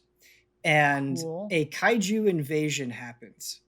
And kind of for unknown reasons, these kids have access to these giant mechs called Sentinels that they go and they use to fight the kaiju. And classic. Yeah. So that's kind of the thing, is on the surface, it sounds like a pretty basic, anime story. But where the genius of this game is the way that it formats its storytelling. So when I say you play as 13 different characters, by and large, you have a wheel of all of the characters and you choose which character you want to play as. And then you go and you kind of do a chapter of their story. And the way that this ends up working is the chapters for these stories are really quite short. They're only about 15 minutes. And they all have their own kind of web, and you'll go to a certain point and it's oh, okay. Some of them will be more straightforward. And then other ones, it's okay, I need to go back and do that chapter again, but I need to interact with different things, or I need to bring up, this different thing that I learned in conversation, and it will take me to another branch on this web. Or it'll be okay, you've gone as far with this character as you can, that you need to go see somebody else's story so you can have proper context to move on with that first character that you sort of picked. Virtue's Last Reward. Yes. Kinda. Yeah. Virtue's Last Reward is actually a very good comparison to this because it's kind of a similar thing. But this game should be an incomprehensible mess because when you're going through it, they throw so much at you. The story is very, very, very dense with just concepts and twists. Pretty much every character you pick, right? And that's part of the reason why it's so good is you'll pick a character and they will reveal something about the world and you'll just be what? How is that possible? That's insane, right? And then imagine that happening 13 different times. And what's so good about it is there are bombs constantly being dropped, but I didn't feel like that was the only reason why I was playing. Obviously the twists and turns were exciting, but I actually got really attached to each of the characters. And despite the fact that it sounds like total anime bullshit where you have, high school students, mechs, and kaiju, they are extremely grounded and believable. And there are so many quiet moments, whether it's just, a boy talking to his friend about these crazy sci-fi movies that he loves, or, a group of high school girls going and just getting really giddy about having snacks after school, or this guy who like loves this particular type of food so much that he becomes obsessed with it. There's just so much like warmth and charm, and I was really worried because I think when you have 13 playable characters like this, I would get really attached to somebody and I'd be like, no, like I'm going with their story as far as I can because I think they're so great and I'm so interested in what's going to happen with them. And then, you'd reach a wall where it's like, okay, you can't go any farther with them right now. And it's like, well, I have to pick somebody else. And I was worried that I wouldn't be as attached to the new character that I was picking as I was with the previous character. And that never happened. I pretty much, I mean, it's probably not strictly true. I'm sure if I really forced myself, I could pick out favorites. But by and large, I found everybody equally entertaining and interesting. And like it's a long game. I don't know exactly how many hours I put into it, but it's not a 10-hour game by any means. I think probably like 30 hours, maybe around there. So there's quite a bit to it, and like I was just hungry for more, almost every step of the way, for sure. I'm watching like a little gameplay preview of it as you're talking, and the art style looks really nice. Oh my god, it's mostly just been kids in school talking to each other. Is the whole game a story game like that? Is it a visual novel basically, or is there gameplay is minimizing it? But this is the best question you could have asked, Ian. So I would say the majority of the game, it is kind of this adventure game style where it is mostly like you being, on a screen and going and interacting with other objects or getting into conversations with people. That's quite a bit of it, but there's also a strategy game in it as well. And so there's kind of two halves where you have this adventure game and then you just go into like almost grid you're not really on a grid, but you're kind of on a grid. It's kind of like grid-based tactical combat where you're in the mechs and each mech has different abilities and properties to it, and you can level up the mechs and you fight the monsters, and you have like all of the abilities that you have cost a certain amount to use, right? And so you have to pick like the right abilities where it's like, oh, we're fighting armored kaiju, so we have to do attacks that ignore armor, or these flying enemies are hard for this character to hit, so we have to bring them down to the ground. And so you're making decisions like that. It is the weaker part of the game, for sure. Huh. And the reason why I would say it is the weaker part of the game is because it's how it's visually represented, right? When I'm sitting here and I'm telling you it's mechs versus kaiju, I think a certain visual kind of comes to your mind. And obviously when you turn it into a strategy game, I think that's going to get a little abstracted, but I think it's just pretty bland visually. So you don't even really see your mechs on the battlefield, and when they attack, there's no like cool animation that plays or something. Like the best you get is there's a preview for each move you select. Like it kind of just looks like you're on this blue screen and there are like board game pieces all around, and so you don't really get that sense of scale and conflict, and I think that really hurts that aspect of the game.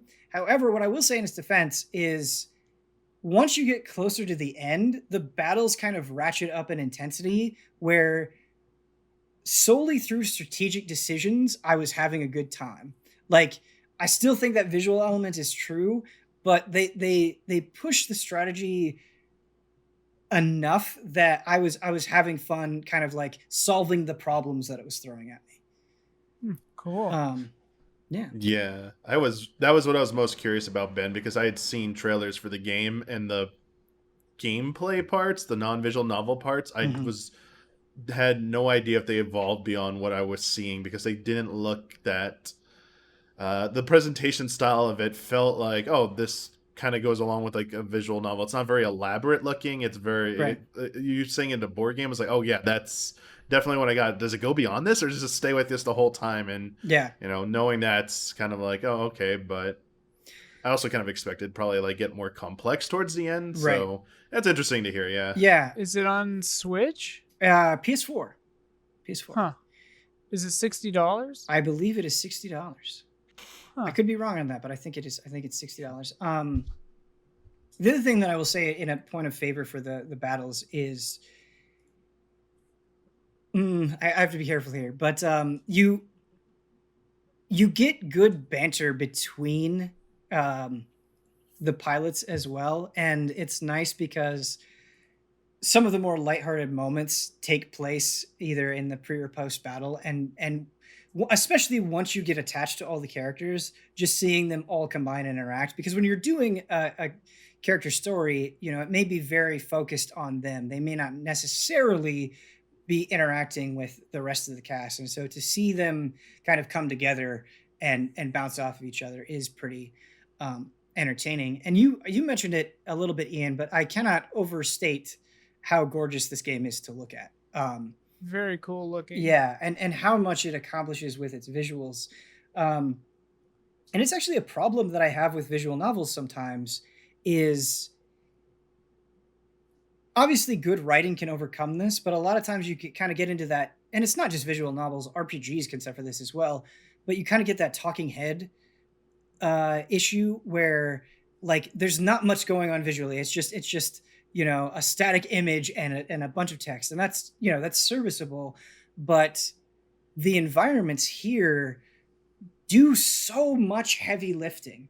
I mean, even just the way that they're colored, and I talk about this in the review, but you spend a lot of time in this high school, and it's like after school, and like the sun is setting and the light is kind of like orangish, and it just gives the whole scene like a very nostalgic feel and really kind of sells the atmosphere in a way that like you just interacting with like a static anime character portrait and a bunch of text wouldn't accomplish. And obviously these kaiju can cause massive destruction, and they're a huge threat, and actually going through environments that have been destroyed by them and just seeing the detail of the havoc they wreaked it really lends so much to the weight of the story that they're trying to tell, for sure. Yeah, it looks really cool. Yeah. I don't know if you ever lost it all. This is weird. Just popped in my head. Does it have a cool game over screen or anything like that? If you actually like lost in combat, or I didn't. I don't think I lost any battles. Ooh. I definitely. Oh no! I did.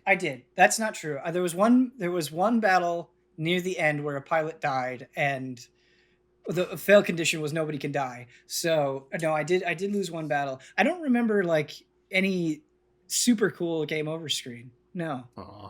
There were definitely some battles. I ranked well in most of the battles. There were definitely a couple that I did not, because there is a ranking system depending on how well you do. And there are like bonus objectives that you can do if you kind of want to spice things up further, where it's like, okay, beat the level in this amount of time, or only bring these pilots into battle. So you have things like that to pay attention to if you want, which is really good.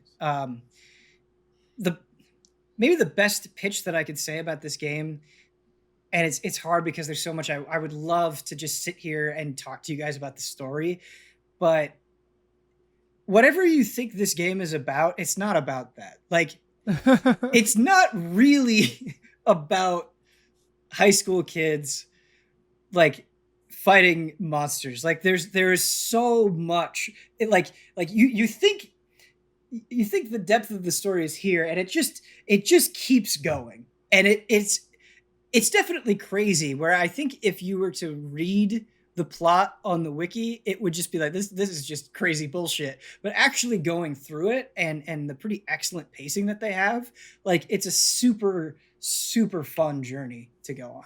And I definitely think it deserves to be brought up when best narrative rolls around. So highly, highly, highly recommended. Damiani, tell me about Spellbreak. Yo, you ready for another battle royale? No, but with No. with magic, with magic and fantasy though. So no guns. Everything is a spell. Damiani, I don't mean to be a sourpuss, but that sounds super boring to me. I know. But so I saw this game. I saw like some video of it, and I have fun playing battle royale games when I'm playing with some of you. like playing with friends, I have no problem. This is the first one I felt compelled to actively seek out and try out. We did play it on Mike and Mike, so it's another game I did play with Huber. So we were playing it co-op. But I think it does some unique things, and I think there's some potential there. I don't know if the developers are going to act fast enough to capitalize and make the adjustments they need to make. Plus, it's like a very cutthroat genre right now. So it's, as you said, like when we were talking about even like Fall Guys, like does it kind of fallen off in popularity, or is it like waiting for its resurgence when like some more updates come? Like what's going to happen with like Among Us? Like this is another game. It kind of had some. Came out beginning of September, had some buzz around it, and I kind of haven't really heard about it since. I think they've been trying to push it, but it's so easy to get drowned out. Yeah, man, you're absolutely right about that. Yeah, so it has a kind of an uphill battle, I feel like, which is unfortunate. And it wasn't like perfect. There were some things that definitely needed work, but essentially to kind of like summate what this is, essentially you pick from like you equip gauntlets to each arm. You always start out with one element, one of 6 elements, and you can pick what you start with. And there's a whole like a leveling path that unlocks like different specials that you can equip for your left or right gauntlet. I forget which one's the fixed one. But when you drop into a map, your other arm is up to you. And you can combine elements together to both boost spells. The basic one they give you is you have like a toxic element. They can throw toxic gas down, and if you use flame, it'll make it explode and do like massive damage. That's cool. So you could use them you could do traps and set up like that, but at the same time, people can use that against you. If I throw down toxic gas next to me by accident, and I'm like, oops, it's too close, but an enemy sees that and throws fire at that, it now goes off and it is friendly fire. So you gotta like, there's that constant juggle of what do I want to use, what abilities do I want to mix and match versus what is my opponent gonna do against me, which I think puts it felt a little bit more complicated at first than most other battle royales, like a Fortnite, like an Apex Legends. Or even Call of Duty, like Warzone. This was a little bit more for the initial hurdle to get over. Plus, you have like a mana system. Those abilities work over your MP, and it slowly regenerates after you stop using it. But this game is all about like levitation and like jumping. You can double jump in the air and you can levitate, and it's all about like jumping up, getting in the air while dueling in the air, and then like landing and then getting back in the air as soon as possible. And hovering uses MP as well, so you're having to juggle like the meta is like jumping around and crap while also using these combined elements. So it's like, it's so easy to tap out on mana in this and get overwhelmed. Just like, what the heck? Like, I gotta run away and something like that. Then you got your mobility specials. You can do like a high jump that doesn't use any MP. You can do like a fast dash. You can do a thing which makes you like levitate slower. You just pick from any one of these, and they each have like different qualities. Like it'll let you do it faster, the whole color code system, like orange, purple, green, that blue. And then on top of that, you have 3 attributes that impact your MP, your damage, and like I forget what the other one is. There are scrolls throughout the map that if you access them, boost those 3 attributes, and you can max them out to like maximize your potency. And of course, they got the HP thing, they got health potions, they got the MP armor. You can do armor potions, stuff like that. So you got all that going on. So it definitely feels different. It's definitely about jumping around in fights. It's definitely about jumping around and who can like land the different attacks. But also the playstyles are very, very drastically different depending on what you use. Like ice, you basically are Frozone from The Incredibles. You can just freeze the ground below you and like skate away. So like you go do some damage and then skate the heck away. Make a path and you like skate away. But it's funny because if you have electric, you can counter that by like just shooting electric into the ice and like electrifying them while they're on there. So it's interesting to see what people pick and how they counter. So yeah, again, it's fun, very creative. That part of it felt very unique, just very overwhelming. And even with the tutorial, I feel like out of any of the battle royales I played, this one maybe needed a little bit more massaging in terms of like before turning you loose into the general population. Damiani, I went into this conversation jaded, where I was like, oh, it's a BR with magic. Like that didn't sound so exciting. But I think the creativity, like I didn't realize that there was that it played so differently than what I kind of had in my mind for whatever reason. And it just sounds like it's one of those games where no matter what you're doing, because of the options that you have, you're having a good time. Like just skating away on ice sounds awesome. Like even if you don't get any kills or anything, it's just like, no, I'm magical, bitches. Like that just sounds fun. Yeah. But that was actually my question, and you touched on it at the end. It feels like there is so much to learn that, like, getting into a game, like fighting against people that have been playing a while, it's like, how do you even stand a chance if it's like they know all the good combinations and stuff? And it's just like, I feel like the learning curve sounds so incredibly sharp. I have to agree with you. I feel like the only reasonable course of action to take is to stick with a combination until you're familiar enough with utilizing it yourself, but also like going against how to use it as a counter against things, and which involves a lot of failing. Like you're gonna get overwhelmed by people, and obviously these matches don't always provide the optimal place to test that stuff out. Opponents aren't just going to let you take your time and set up things. They're going to move at you at a breakneck speed, and you got to adapt to that speed. So it's definitely intimidating, and I think it's a game you probably, that's the thing, you have to invest a lot of hours and time in. So I think another hook, some of these games have like the PvE modes, the like the co-op PvE stuff. I think this really needs something like that to get players more acclimated to it before jumping into PvP. But again, there's a lot of potential there if I think they can figure that out and maybe either streamline it a little bit so it's a little bit more easily discerned what you should be doing, or just getting more comfortable with it. But oh man, yeah, it's fun to play, but to feel like you're actually good at it, I think it's probably going to be one of the higher skill ceilings, beyond like your manual skill. Like the meta understanding is going to be ridiculous, because you jump into like any of these other shooter games, it's like, pick a style of gun you like. Do you like a sniper rifle? Do you like a machine gun? Right. Do you like a handgun? Like whichever you feel most comfortable, and it's just about aiming. Stay with your friends and stuff, and like, it comes down to like gunfights, and it's not really crazy maneuverability things you're doing. Maybe Apex is the other one most similar to this. I think it's why it gets compared. And like Fortnite, you have building, but I don't think everyone's kind of like on equal footing with those. You know what they can do at any moment. The possibilities aren't that complex. Whereas I think this is there's definitely more complexity here. So it's like, man, you got to memorize a lot of. It almost feels like a fighting game where you got to memorize the matchups and stuff, and what people's movesets would be. Maybe not that in depth, but it's that level of like intimidation, I think. You mentioned that you played this with Huber. Do you feel like, because based on what you're describing to me, I feel like playing with a friend could either be like make the game way more fun because you're just both kind of experimenting and talking with each other and learning together, or like kind of miserable because it's already complex enough, like just trying to learn the game, that dealing with, another person only adds to that, I guess, that sense of being overwhelmed. Yeah, I think it's a net positive, honestly, we're playing with Huber, because we think we quickly figured out, let's not bring the same loadout. Sure. Let's cover more elements so that we maybe are increasing our chance to win. And it felt fine. I mean, I think towards the end we decided, like, let's practice with this stuff, and like let's keep picking the same thing so we can get good at it.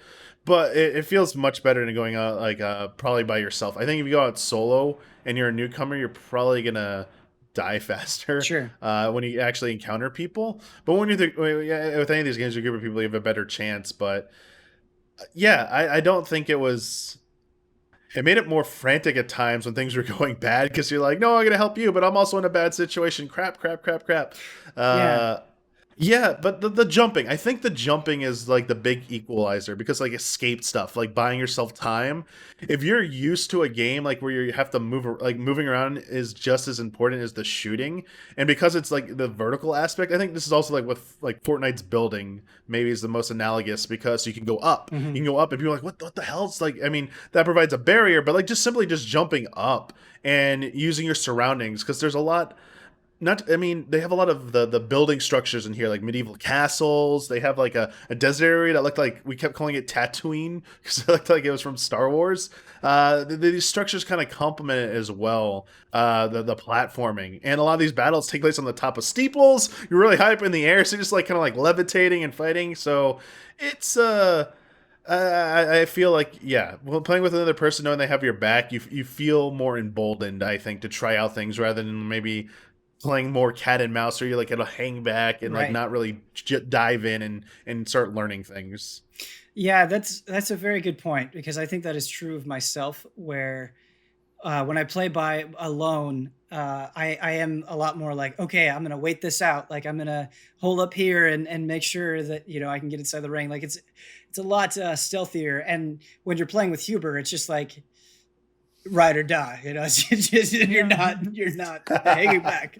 It's I think it helped that he was also new to the game as well, so we're both starting out like that. This game's also a little bit more friendly to controller players in terms of, it doesn't feel like you're at as much of a disadvantage to mouse and keyboard players for aiming, because you can pick combinations which are less about precision aiming, like headshots, and your abilities are more about like AoE stuff. So as long as you place it near a player and set it off, they're still going to hit them. So it helps with like, you still be pretty fast with your reflex at that, without sacrificing, you know, the need for like pinpoint accuracy for aiming. I kind of like that. I definitely like that. I definitely started to gravitate towards things that utilize that ability. Like the toxic ability, the toxic gauntlet was very good for that. The lightning one, like a giant circular AoE, you could just drop down on people instantly and stun them, was perfect, because then you just get a second of shots in on them before they can react. So yeah, I kind of like that nature of it too.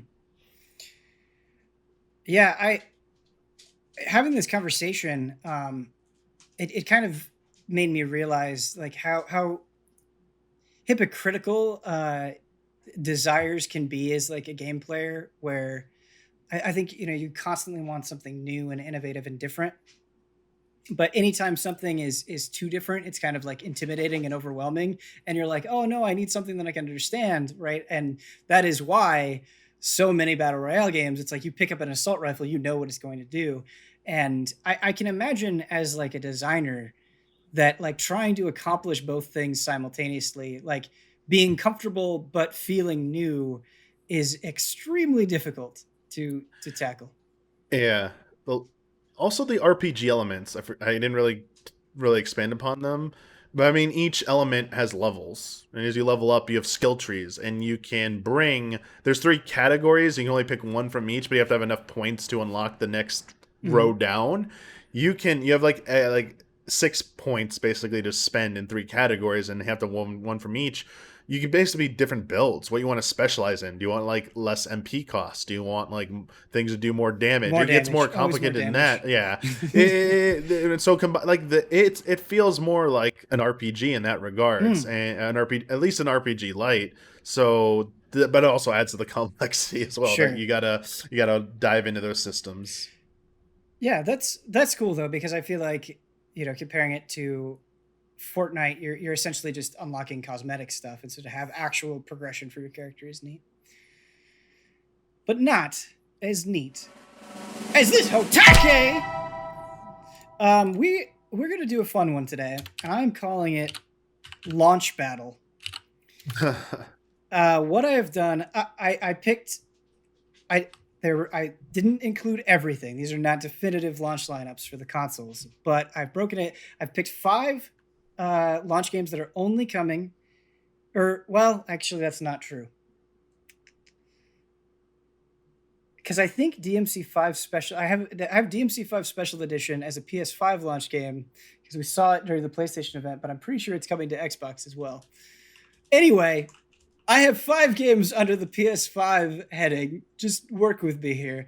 And 5 games under the Xbox heading, and then I have a multi-platform category with 3 games that I thought were big enough. And for each category, what I'm going to have us do is, as a group, we are basically going to rank the significance.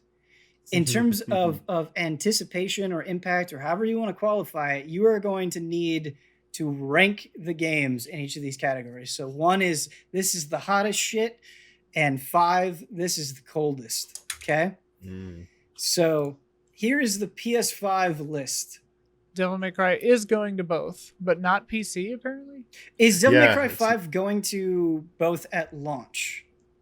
That I'm not sure about. Yeah, I made a mistake constructing these lists, and that's on me. But that's okay. We'll just pretend. Yeah. So here's the PS5 list: Demon's Souls, Spider-Man Miles Morales, Sackboy: A Big Adventure, Godfall, Devil May Cry 5 Special Edition. So yeah, our own personal rank? No, we have to come to a consensus as a group. We know what number 1 is. Yeah. Number 1, Demon's Souls. I knew number 1 was going to be Demon's Souls. And I feel like for me, number 2 is Miles Morales. All right, hold on. So to make this a little bit more of a discussion, let's just we can't just say. Because I knew you were going to push for Devil May Cry a second. Well, we'll get to that. We'll get to that. But I want to talk about Demon's Souls really quick to make this more of a discussion. Obviously, you know and I know why Demon's Souls is exciting, but we're ranking this number 1 best, most anticipated, juiciest PS5 launch game. Why? It's a remake of a game we've all already played. Why? Why do we care that much over potentially brand new experiences? Because it's Demon's Souls, baby. You gotta give me more than that. No, I mean, it looks graphically maybe the most impressive of any of the next-gen titles we've seen so far. It's improving on, hopefully, a beloved classic, so that's, positive points. It will have online functionality in a game that used that in really interesting ways that a lot of people, that you can't experience now, and that a lot of people haven't experienced. I have friends who've played Demon's Souls completely offline because the servers were shut down, And, I mean, it's just to have more people able to finally experience Demon's Souls, a beautiful, wonderful game that I think a lot of people missed out on, is just, it cannot be overstated how cool that is. Yeah. Because this game is truly beautiful. That last point especially, I don't think... obviously, Soulsborne stuff has exploded. It is extremely popular now. Mm-hmm. And people will point back to Demon's Souls as being like, that was the start of it. But it was really Dark Souls that I think jettisoned it. Blew the doors off, propelled it into the stratosphere. And I think there are a lot of people just never went back to Demon's Souls because like, oh, that's the oldest one. It's probably not the best one. Whatever preconcept, weird notions they had about it. Now it's easier it'll probably be the easiest way to get into it because one, it's been visually updated. As you said, it looks freaking next gen. Mm-hmm. It's one of the most next gen looking games on the console. So that's going to make it so easy for people to get in. There's going to be a lot of curiosity from people who want to try it out. So there's going to be a lot of new experiences playing through that.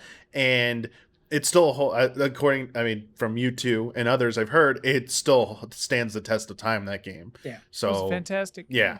And if they've tightened up rolling and stuff a little bit, and if it feels a little more modern, like they wouldn't even have to do that much. Mm-hmm. I think that, it'll go a long way. Also, the thing that I'm looking forward to hearing from you, Damiani, and from whoever is, because I experienced it this way too, because I played it after, I think, Dark Souls 2.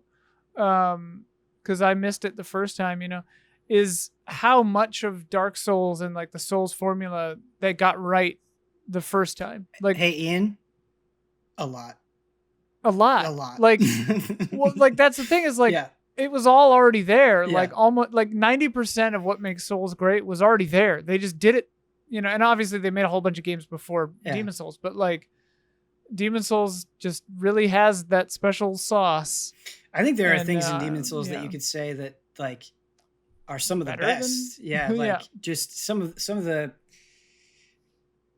like kind of the world and storytelling of Demon's Souls. Like there's really fascinating aspects of it there.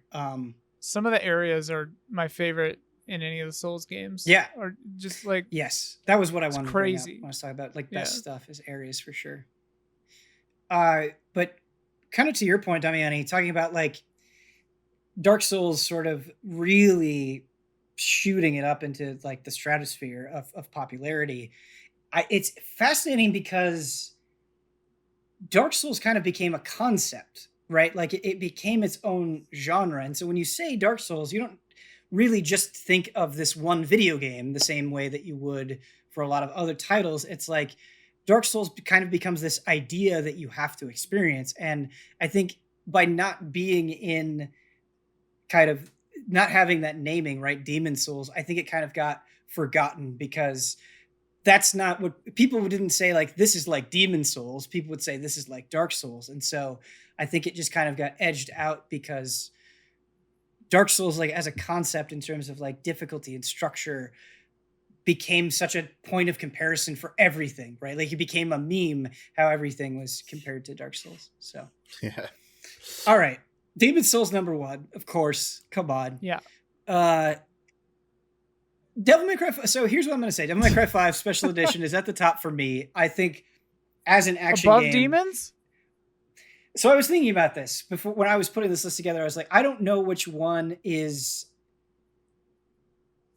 more anticipated for me. I don't know. Because is it a remake or anything? No, it's just they're putting it out So again. I think that's the thing that probably gives the edge to Demon Souls, right? They are adding new stuff to it, but a lot of it is the same game. Whereas Demon Souls is like a wholly new interpretation, right? And if so they didn't mess up the camera, Demon Souls is gonna be great.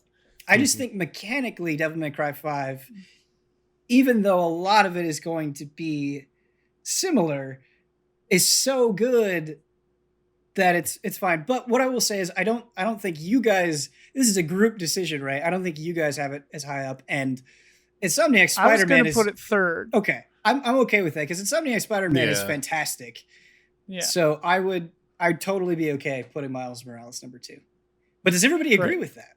Yeah, I was That's thinking what I would what say. I saw at the PlayStation 5 showcase, the most recent It one. looks slick. Kind of, yeah, it sold me on it. I was a little skeptical it'd be too samey, not enough like uniqueness to it. Mm-hmm. All those fears were assuaged. So it's like, yeah, this looks pretty damn good. Plus those winter vibes, baby. Yeah. I'm feeling it.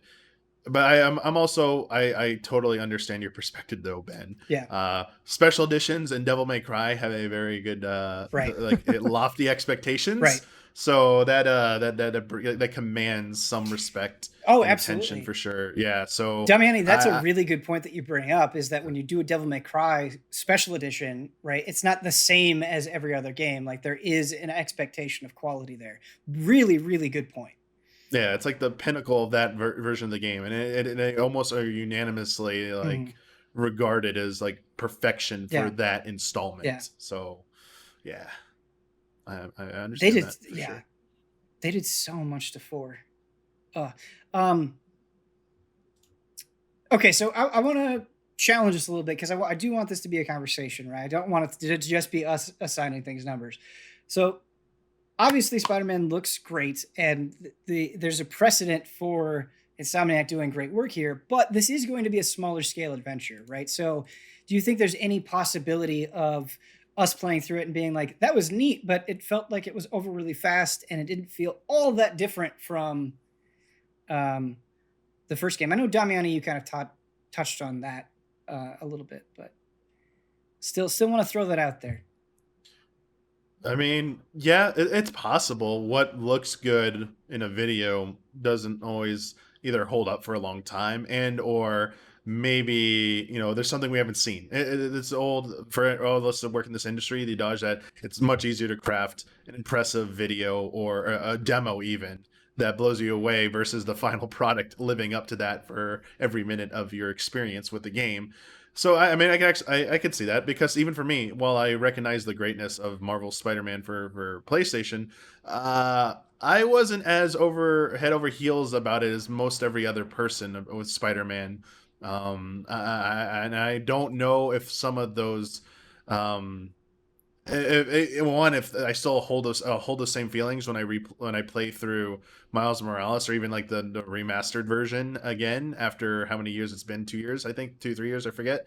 Also, if the improvements really do, address any of those issues as well. So it could go either way. I will concede it could go either way. And at the end of the day, I might walk away being, yeah, Devil May Cry Special Edition was way better than this. What the heck were we thinking on this episode of Frame Trap? I like that you're open to the possibility. I do want to say that this list is. I did look it up as you were talking, Damiani. So, according to the official website, the digital version is available day one for next generation consoles. So it's both PlayStation 5 and Xbox Series X. So this is just chances are we can put it number one for Xbox. Yeah. There we go. The concession. So I'm sorry, audience. That was a dumb mistake to make, but I'm glad we could acknowledge it, at least in the episode. So the last two games are Sackboy and Godfall. I think that order probably, but like way down. Yeah. Yeah. Like this is a 1-2. It's like this is like a Die Hard situation where like not even a Die Hard situation, but it's like the first couple are up here, you know, the first three on our list are up here, and then the other ones are just like way down there. I mean, for me, Sackboy, it looked pretty good as a platformer. It looked cool, yeah. It looked more appealing to me than anything else Sackboy's been, like, you know, right. the Little Big Planet games. Yeah. So I don't. For me on that level, I don't want to dismiss it. That's also why, for me personally, I'd give it the edge over Godfall, because for me there's not been a good showing of that game. Yes. Obviously, getting it if I ever go hands on with it, I'll give it the benefit of the doubt. It might actually be pretty damn good. Right. They just sucked at communicating that to everybody. Yeah. Maybe it's not so easy to make a good video. Yeah, so yeah, you're right. Yeah, there are some concepts you just can't do it justice. You have to get in people's hands. So again, just like our previous argument, I can see that maybe this shakes things up after it comes out. But as of this moment, I'm definitely more find Sackboy's the platform game. I forget the full title. Sorry, Sackboy's Adventures or Sackboy: A Big Adventure is what I have. The Big Adventure.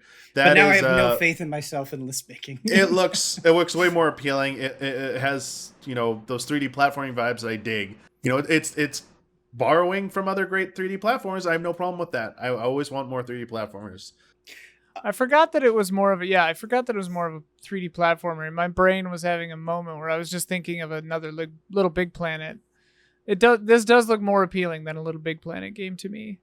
If this has level creation stuff too, that'll be cool, but I don't know if it does. I feel this is a point of praise and a criticism all rolled into one. With Sackboy, I feel like I know exactly what I'm going to get out of it. Like, I feel like I know exactly how I'm going to feel, and I'm going to have a good time, and I'm going to, like, play through it once and be like, oh, that was fun, and then I'm never going to think about it again. Never going to think But it will be, I think it has shown me that it will be, at least somewhat enjoyable. I want to be excited for Godfall. I wish I was excited for Godfall, but, like, they've just never brought it. They've never... I don't even feel like they have to do that much. That's what's so astounding about Godfall, is like having a cool hack and slash game for at launch. Well, now we have Devil May Cry, so you're outclassed. Sorry, but I think this fills a very slides into a slot very easily, and it just every showing I'm like, ugh, really? That's how you're going to present it? And it's just like they cannot make it appealing, and I don't understand why. I mean, it might just be that it's a mediocre game. It could be. Like it might, like, there's a saying in filmmaking: garbage in, garbage out. Yeah. Like you can't spruce it up maybe because it's just so lame. Maybe the writing is, or they're just terrible at making trailers, and the game's like super fun to play. Who knows? But if we get it for free, I'm sure I'll try it. But for that reason, I think Godfall is last, right? We agree on that? For sure. Yeah. Okay. Yeah. All right, so I want to run down the PS5 list one more time. Demon's Souls, Spider-Man Miles Morales, DMC5 Special Edition, Sackboy Big Adventure, Godfall. Yeah. All right, are we ready for the Xbox list? We can maybe throw DMC5 into here if we want to. This is what I picked for Xbox. Bright Memory. So some of these you may need to have. What is that? So it's that. So Bright Memory is that first-person shooter that we saw, right? That it's a first-person shooter. Here's the description on Wikipedia. It's a first-person shooter hack and slash episodic video game developed by Chinese independent developer FYQD Personal Studio. Is this the one that looked very next-gen looking? Yes. Was there like a car part at one point? Like it was. Here's how we responded to the game. Right, we saw it over the summer were like, oh, that looks really cool. And that's been kind of I feel like the impression, at least from the allies that I've gotten, is we'll see it and we'll be like, oh, that looks neat. Is this the one that was made by like one person? No. I thought it was made by one person. I feel like every time we talk about Bright Memory, that comes up, where it's made by like just one person or something. It looks like you've got a gun and a sword. It was developed by a single developer in his spare time. I mean, it visually looks good, but that gives me pause. Sure. I think even it looks cool. I think that's impressive. Yeah, I mean, it's incredibly impressive. Yeah. But also, I think it might just be a prologue that is coming. Yeah, it's a little confusing. So it is currently being developed into a full-length game titled Bright Memory Infinite, planning to release on Windows, PlayStation 4, Xbox One, Xbox Series X, and Xbox Series S. Hate those titles. Right. All right, what are the other ones on the list? All right. So, yeah, some of these we might have like kind of a similar reaction where it's like, okay, what is that again? All right. Yakuza 7. Yeah. Tetris Effect. Like a Dragon? That's the Like a Dragon one? Yes. Okay. Tetris Effect Connected. The Falconeer, which I imagine you probably don't know what Falconeer is. It's an open-world air combat game featuring frenetic aerial dogfights and deep exploration of the mysterious open world of the Great Sea. This is another one that I would maybe quickly type into Google to get a good look at. I'm looking at a trailer now. Yeah. Looks like it could be cool. The Falconeer, and I want to see if you guys remember this game, because it looks really, really neat. RPG Time, The Legend of Right. And so in this game, you're playing as like this young game developer, and the game is you watching this person make their game. And it has like this really charming look to it. Do you remember this? Yeah. I think I've played this at Indiecade. Was it cool? And this game is incredible. Okay. If this is the game I played. I haven't played it, but just visually it looks so good. Like you have like this desk and you've got all this stuff out, and he's like drawing like mazes and stuff on paper. It just looks This is an easy number one for me. See, the RPG time. Well, DMC 5 number one, and then RPG time on this list. We'd have to like bump. We could probably swap Tetris Effect Connected for DMC 5 if we wanted to. I don't know. For me right now, yeah, it's Yakuza 7 is number one. Come on. Oh yeah, Yakuza 7. Yeah, I forgot about Yakuza. I forgot about Yakuza 7. So it'd be Yakuza 7, DMC 5, RPG Time, and then whatever. And then whatever. That's the list. Yeah, that's the list. As unique as it looks, I feel like maybe the Falconeer I'd put it last. Oh yeah. Yeah, it's just it's in that unfortunate position where I don't think we know enough about it to. I'd put Falconeer above Bright Memory just because Bright Memory is just going to be a pro. It's just a demo, I think. See, that's what I'm confused. Is Bright Memory it's like a prologue? Yeah, maybe. Yeah. I'm not. Yeah, I feel like. I mean, those are the obvious two last ones. Yeah. I mean, I think I'd rather play Falconeer. Yeah, me than too. Bright Memory. I think Bright Memory looks cool. Like I'm kind of excited to check it out. I mean, it looks cool. Yeah. I'm just very skeptical. Sure, I think the skepticism maybe that's not fair. Is somewhat warranted. But why Yakuza 7 is number one? And like that studio has an outstanding track record. They just seem to be getting better with time, and they're completely changing it up. Like brand new protagonists, brand new battle system. Like this is like shout from the rooftop levels exciting. Like I don't know how it's not Yakuza 7, and it's probably gonna get so many more people into the series too. Yeah, but it's only on Xbox Series No, X? It's not. Timed, okay, right? so that's what's frustrating about discussing some of this stuff is there's like so many little stipulations that change depending on the game. So Yakuza 7 is coming out on Xbox Series S and X, PC, and PS4, and then later coming to PS5. Jeez. What? Yeah. Welcome to next gen. Yeah. So and also, isn't it like already out in Japan or something? Yes, it's already out in Japan. Right. So it came out in Japan on January A year 16th, ago,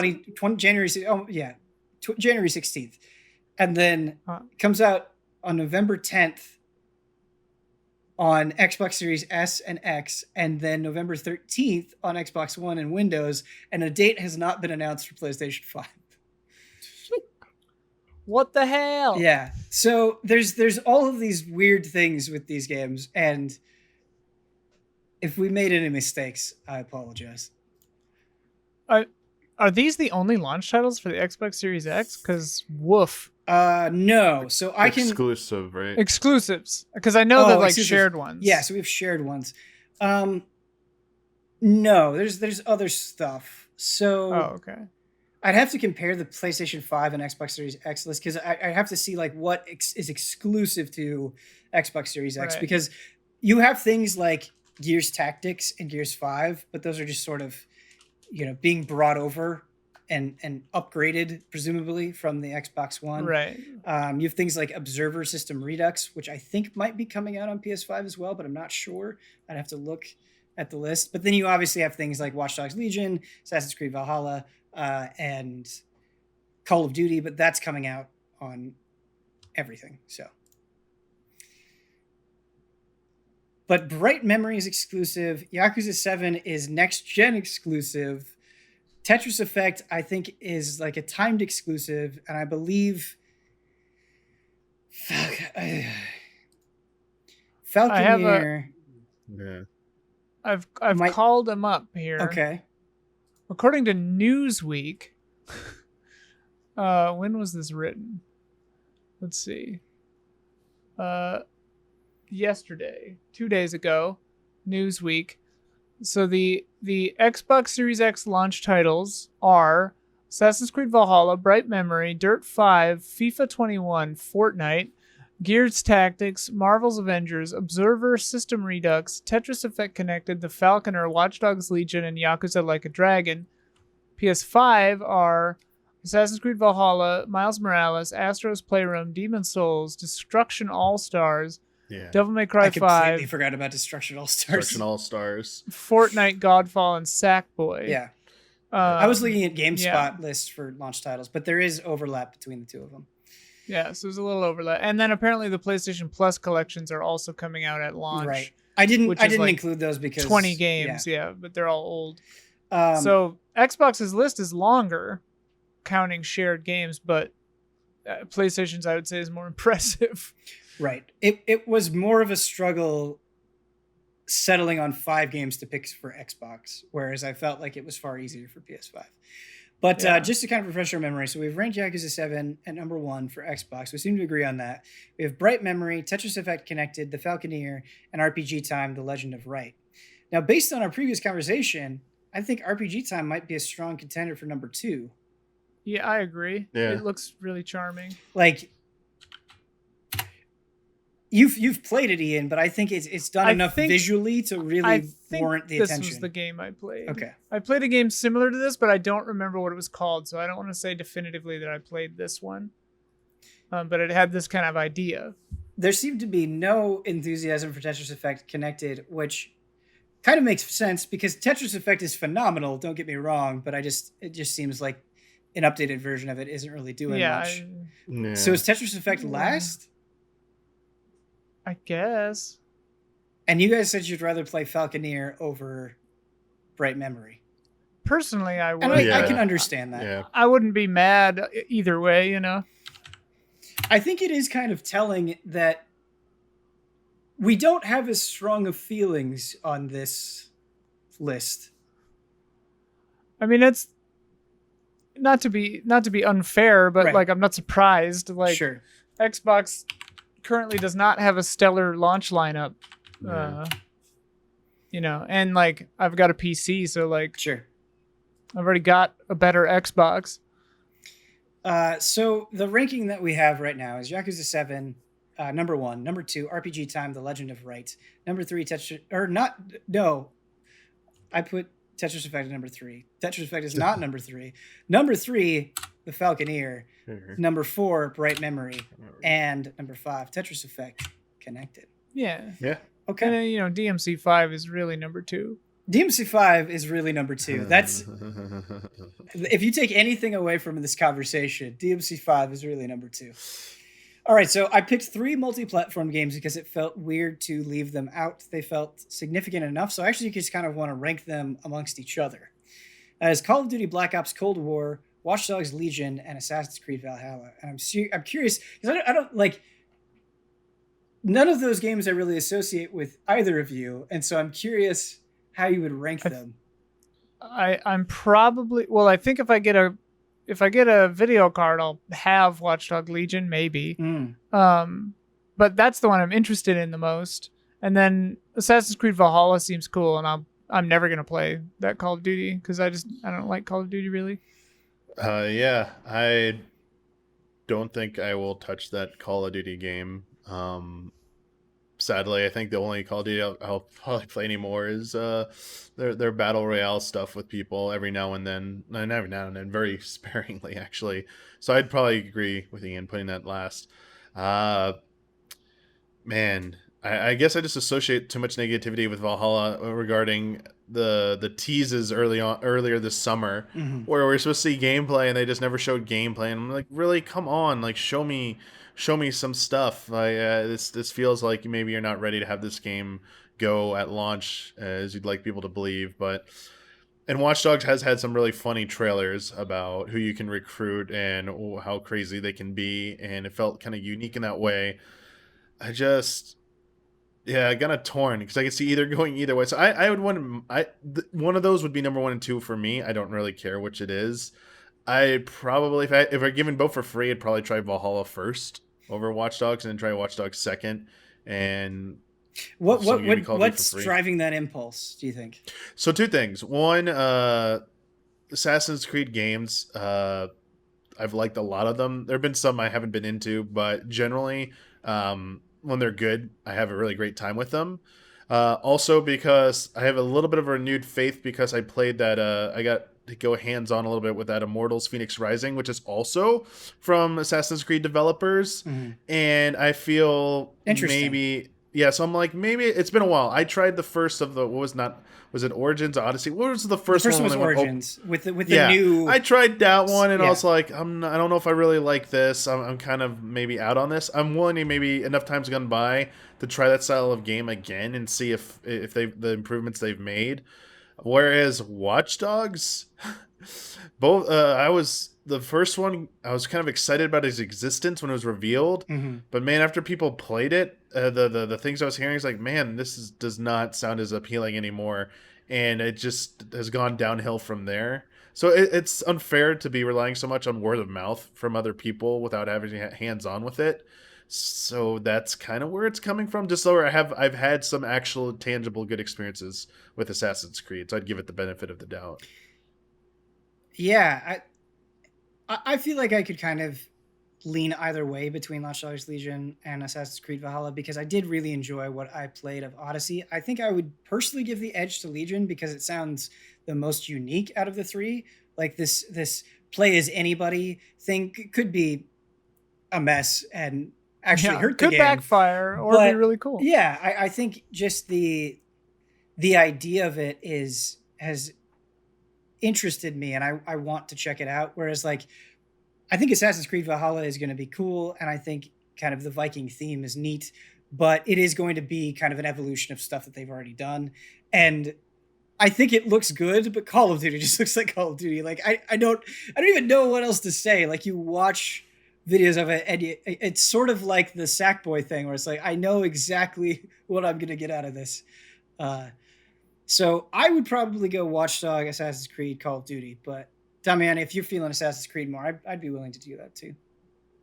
I mean, as said, either it's not a strong enough feeling that I feel like it needs absolutely be one. I think also what we heard from you, Ian. I would put it in the same order as Ben. Yeah, but I mean, I'm not chomping at the bit for either of them. So I'm fine with that. I mean, Watch Dogs has enough of an appeal with the potentially the unique experiences you can have with it. That I wouldn't mind it either. Yeah. Ian, Granny's only run, in my mind, you're gonna buy every launch game, and you're gonna throw everything in the trash but Demon Souls, like just to send a message. Yeah. I guess the message I would be sending then is like, do all these things. I paid you. Well, you'll upload it. You'll form a community. Yeah, I'll make an episode out of it. I do want to say to listeners, I'm sorry that was a bit of a mess, but I think it kind of speaks to some of the complications of next gen, and it's not just with games, but with how everything is working and what exactly is happening has been confusing at times, I think. Ben, the Amazon sales of Xbox One X went up by 700%. I think people are definitely confused. Yeah. Are we ready for some emails? Yeah. Are you ready for some emails? Our first email comes in from Jovan. I hope I pronounced that correctly. Hey, allies. One thing I've said to myself time and again throughout the current gen is that games look good. Really good. So much that when the PS5 info was at the door, I was getting into Ghost of Tsushima and thought, where can we go from here? I wasn't as hyped. Nothing was sticking out for me like it did in past console pre-launch events. In lead up to previous console releases, publishers tried to overemphasize the graphical leaps, but this time not so much. Games this gen like Uncharted 4, Death Stranding, Gran Turismo have already achieved a high level of realism. Demon's Souls Remake is one of the few games that has stunned me, but I can't help but look at it and think this could only be possible on PS4. Obviously, games will look better in the next gen, but what are your thoughts on what we've seen so far? Are you as impressed as you were from the PS3, Xbox 360 to PS4, Xbox One launch? What generation would you say had the biggest graphical leap, and what console generations do you think hold up the most today? I'd love to hear your thoughts. Well, it's not every generation we can make the HD jump, you know? And I mean, there's a reason they're all touting the load times and the hard drives and stuff, because that is probably the biggest leap for this generation. The rest is kind of just iterative, like PCs, where you get a better graphics card and more RAM and a better processor, and like games will look a little better and run a little faster and smoother. But as far as console load times, you know, the SSD stuff is going to be a jump. But I mean, we've talked about this a few times, but console generations, I think, you know, it's going to be more iterative, just like PC specs, where it's like it isn't that huge leap, right? Until someone comes up with some kind of like quantum computing gaming console that can like simulate AI in some crazy ass way. Like, I think this is just kind of the reality of where we're at right now. The leaps it'll be steps forward instead of leaps forward as far as graphical fidelity goes, just because it's constantly being pushed, I think. Yeah.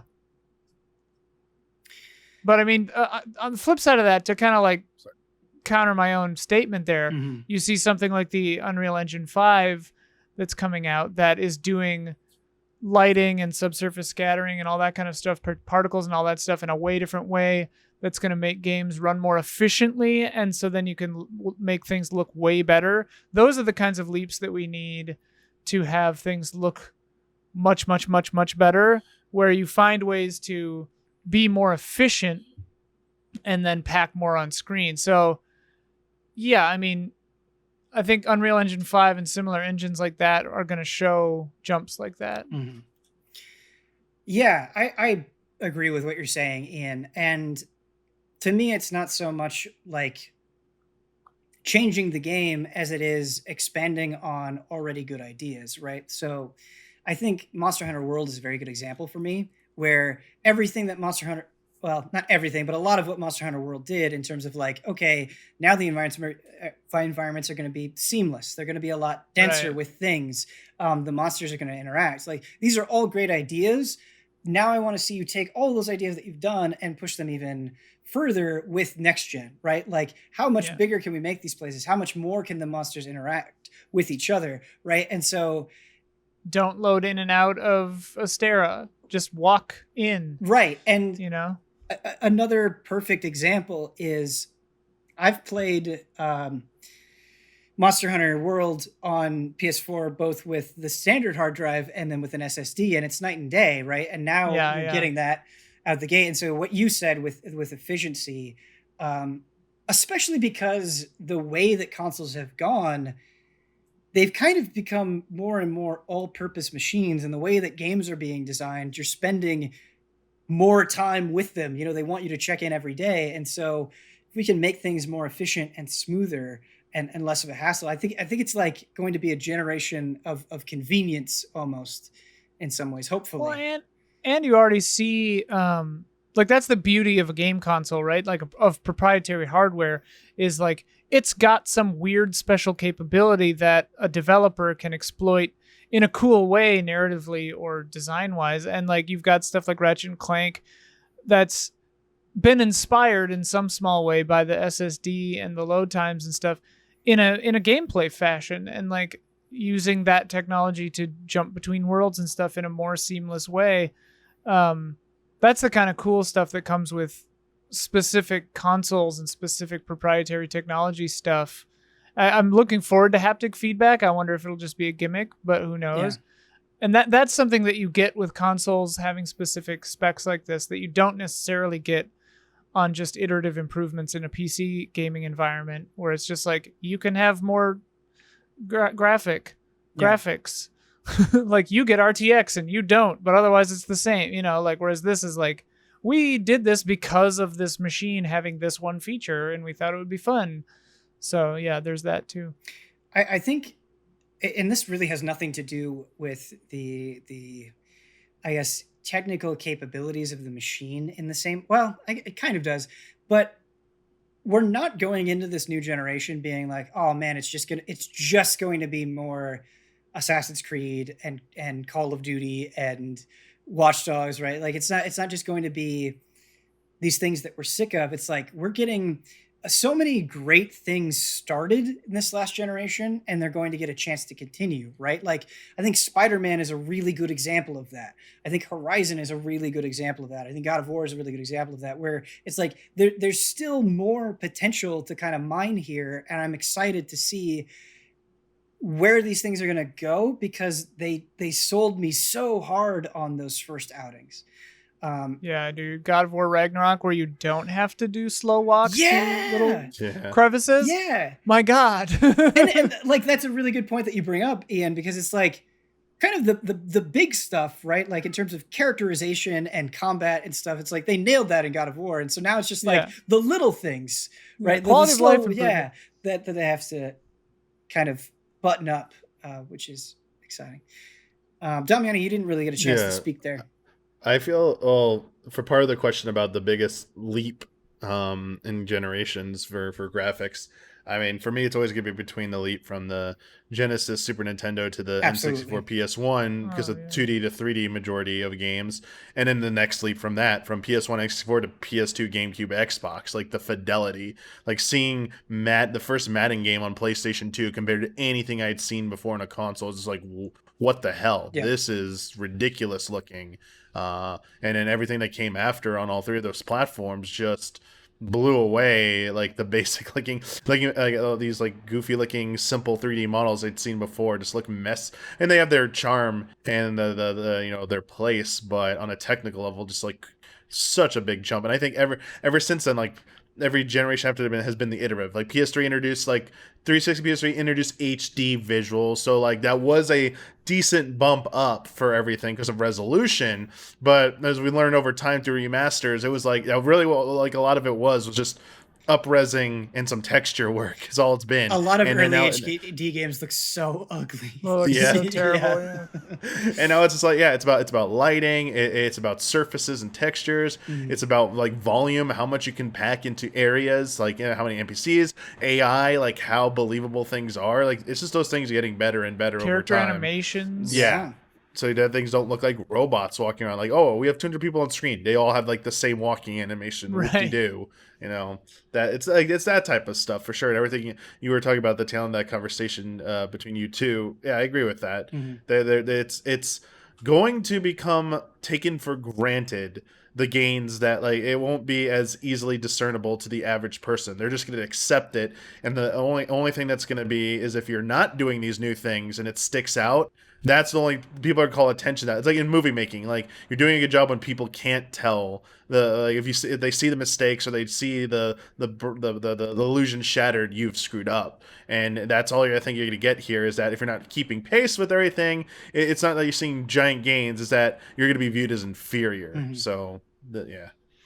But that's like the state of the technology that we're in, you know, like you were talking about the jumps from Genesis or Super Nintendo to 64 and then from 64 to PS2 and stuff. Like the technology was developing to such an extent back then that, you know, we were seeing those jumps. Whereas now, you know, it's so pervasive and it's so everywhere and it's growing in a weird way. Stuff is growing exponentially, but also slow enough that it's a drip feed, so we don't really notice the changes and the jumps that are happening day to day. Right. Yeah. I mean, if you go back to kind of early generation games to later generation games, in this generation there is a jump, but it feels more gradual, as you're saying. Yeah. But I also think like just give me a good frame rate, please. Like yeah.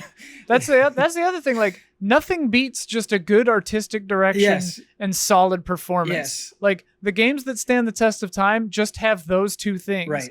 Like you don't need to be Crysis remastered and break 8K computers. Right. Like, you know, in fact, I would argue against that as a benchmark.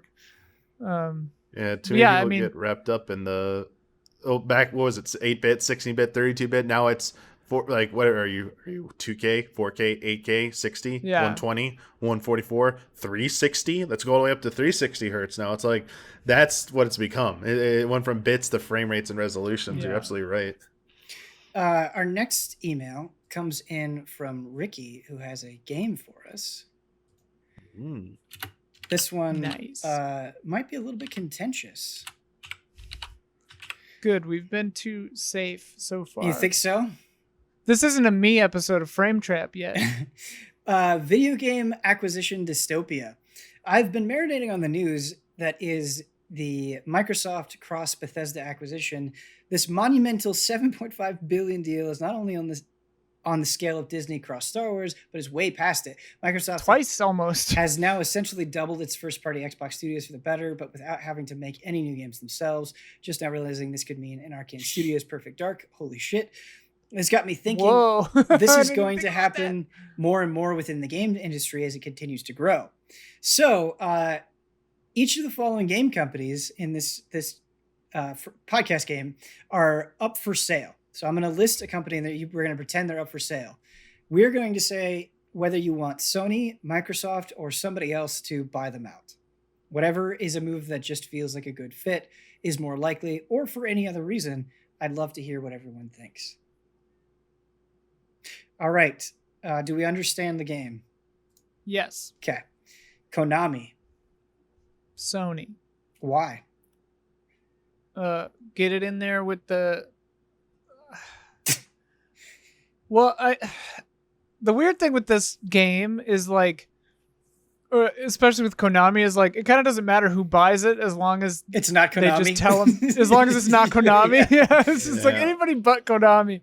But I guess I would say Sony for Konami just because Microsoft recently bought ZeniMax, so it would kind of like balance the scales again. But like, the relationship Sony has with From Software grants me hope that the relationship they would have with a reformed Konami, Silent Hill and Castlevania would pump out some cool stuff. But if anybody does it, I'm down. Anybody, do it, please. I think it would be exciting either way, but I think the reason why you would say Sony in this instance is I think a lot of Konami's biggest hits are just more closely associated with PlayStation. That's not to say there aren't Xbox versions of these games. There absolutely are. But I mean, when you think about the original Metal Gear Solid, that is a PlayStation game by and large, right? Silent Hill, that sort of thing. And so I think Castlevania. I think in terms of that announcement being a Sony announcement kind of speaks to that history in a way that would be exciting. Not that it wouldn't be exciting for Xbox as well, but I just think there are a lot of PlayStation fans that grew up playing Konami games on their PlayStation, and so therefore it makes sense. The logo coming up out of the rocks, dude, for Symphony of the Night and Suikoden and stuff. Aha! So good. See, it just feels right. What's up, Damiani? I mean that this is a good idea. Mm-hmm. I mean, I'm gonna say the best idea is that none of them buy them. And Konami keeps doing what they're doing, which is using these franchises for other types of gaming. Yeah, I mean, you're right. That is the best option. Who's to say that if someone bought these games at A, the things they make are going to be any good? You're just assuming they're going to be good. It's better than the hellscape that we have now. I mean, what if they all are terrible, and then Konami gets really angry about that and sues back or something like that, or maybe Sony's like, this was a bust. We are shelving these forever. Not only can no one ever work with these IPs again, we want all the existing versions of all the other versions of these games delisted immediately. But you could say that about any of these acquisitions. You could go like, well, what if it turns out terribly? Oh, but Konami is complacent. They're just like, we're late. They're lazy. They're not invested in shutting it down. They're just lazy, which is sometimes being lazy is like, it's better than like being destroyed from existence in this case. But Damiani, I know you're trolling, but I could troll back with 2 letters. PT. Like, that was Sony, that was sort of Konami. It's really easy to make a good demo. Oh, that's true. It's not easy to make a PT though. That's bullshit. It's not easy to make a PT. PT is a once in a lifetime demo. No. Okay. He actually has a lot of games or a lot of companies here, and so I'm not going to do all of them, but I'm just going to show. We'll just go faster. We'll go faster. Okay. All right. From Software. Sony. Same reason. Same thing that you said about Konami's pedigree with Sony. From Software, it feels right there because Bloodborne and stuff, it was already exclusive. I mean, Bloodborne is a good point for sure. Obviously. And they just, I know I'm biased in this regard, but like Souls just feels better on a PS4 controller, man. I'm sorry. I do think you're biased there. I played Dark Souls 3 on an Xbox. I've played them on both. That's whatever. I mean, they've already established the reverence they have for them and letting them do their thing. Yeah. Not to say Microsoft wouldn't do that. Maybe I think Microsoft would, but absolutely would. It's like, why chance it when Sony's already demonstrated they already have done that. That's why I think it's such an interesting Xbox acquisition, though. Like, if Microsoft could come out and be like, you can only play Souls games on Xbox and PC, like that would be, well, not just Souls games, obviously, any From Software game. Like PC is fine. Yeah, you know what I would say in that situation? Okay. Yeah. But still, a power move. Yeah, for sure. The thing is like, are we just going to say Sony for all of these? Actually, wait, though. No. Wait. Microsoft might be a better option the real best option is From Software stays independent, but Microsoft might be a better option than Sony for this one because they come out on PC day and date a lot of times in that case. Whereas Sony is putting them out on PC, some stuff later. If it was first party, they'd be real cagey about that. Whereas Microsoft would put it on PC in the same launch day. So, maybe Microsoft would be better for that. We are not going faster, by the way. Yeah, we'll go faster. We'll go faster. Sega. Microsoft. Why? Microsoft. Actually, Nintendo. I'm scared Nintendo would ruin it. Well, yeah. But it would be so Nintendo funny. Would ruin anything. It would be very funny. I'm very scared. Dude, Nintendo buys Sega, and then they just put out an advertisement that just says Nintendo. Oh my god. I was thinking like they announced like a new game called Mario Kills Sonic or something. It's a mode in Smash Brothers, the new one. Yeah. There's blood and gore. Instead of a final smash, it's a fatality. Why did you say Microsoft though, Damiani? Because Sega's early days, like the US team being pretty responsible for Genesis' success, and some of those ties actually to the history original of Microsoft. Xbox, Yeah, so it's like maybe if they can make that magic work again, like the potential for like Sega having involvement with maybe hardware or something is like the pipe dream. Whereas like if they're at Nintendo or Sony, they'll just be software. Like there would never, you never see something that make Microsoft might even be like, let's let's revive something. Like we'll change our systems from just calling them Xbox, and we're done with Xbox name. We're calling everything like Dreamcast, the Dreamcast X, baby. Let's go. Yeah, why aren't these psycho billionaires just like putting the Dreamcast back out? Like Jeff Bezos, Amazon exclusive Dreamcast. Buy a Tesla, get a Dreamcast. An Amazon exclusive Dreamcast might make me quit the video game industry. Like that's too that's too cold for me.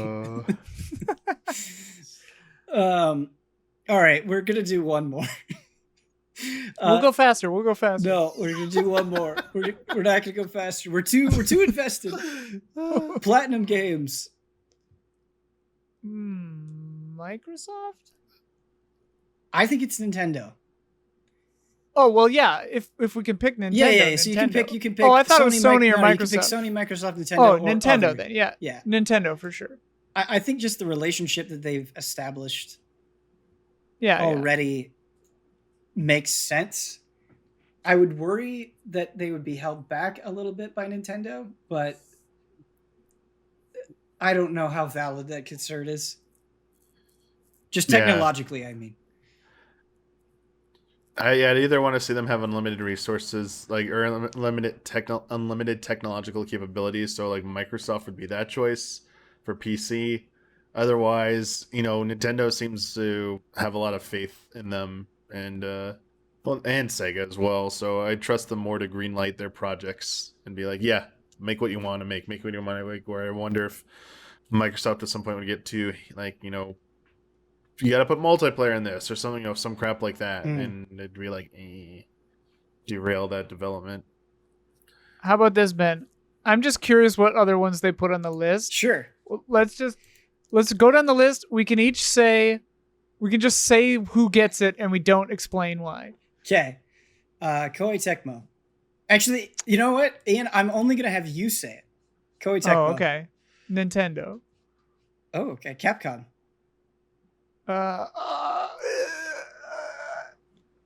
First gut was Sony, so I guess Sony, but maybe Microsoft.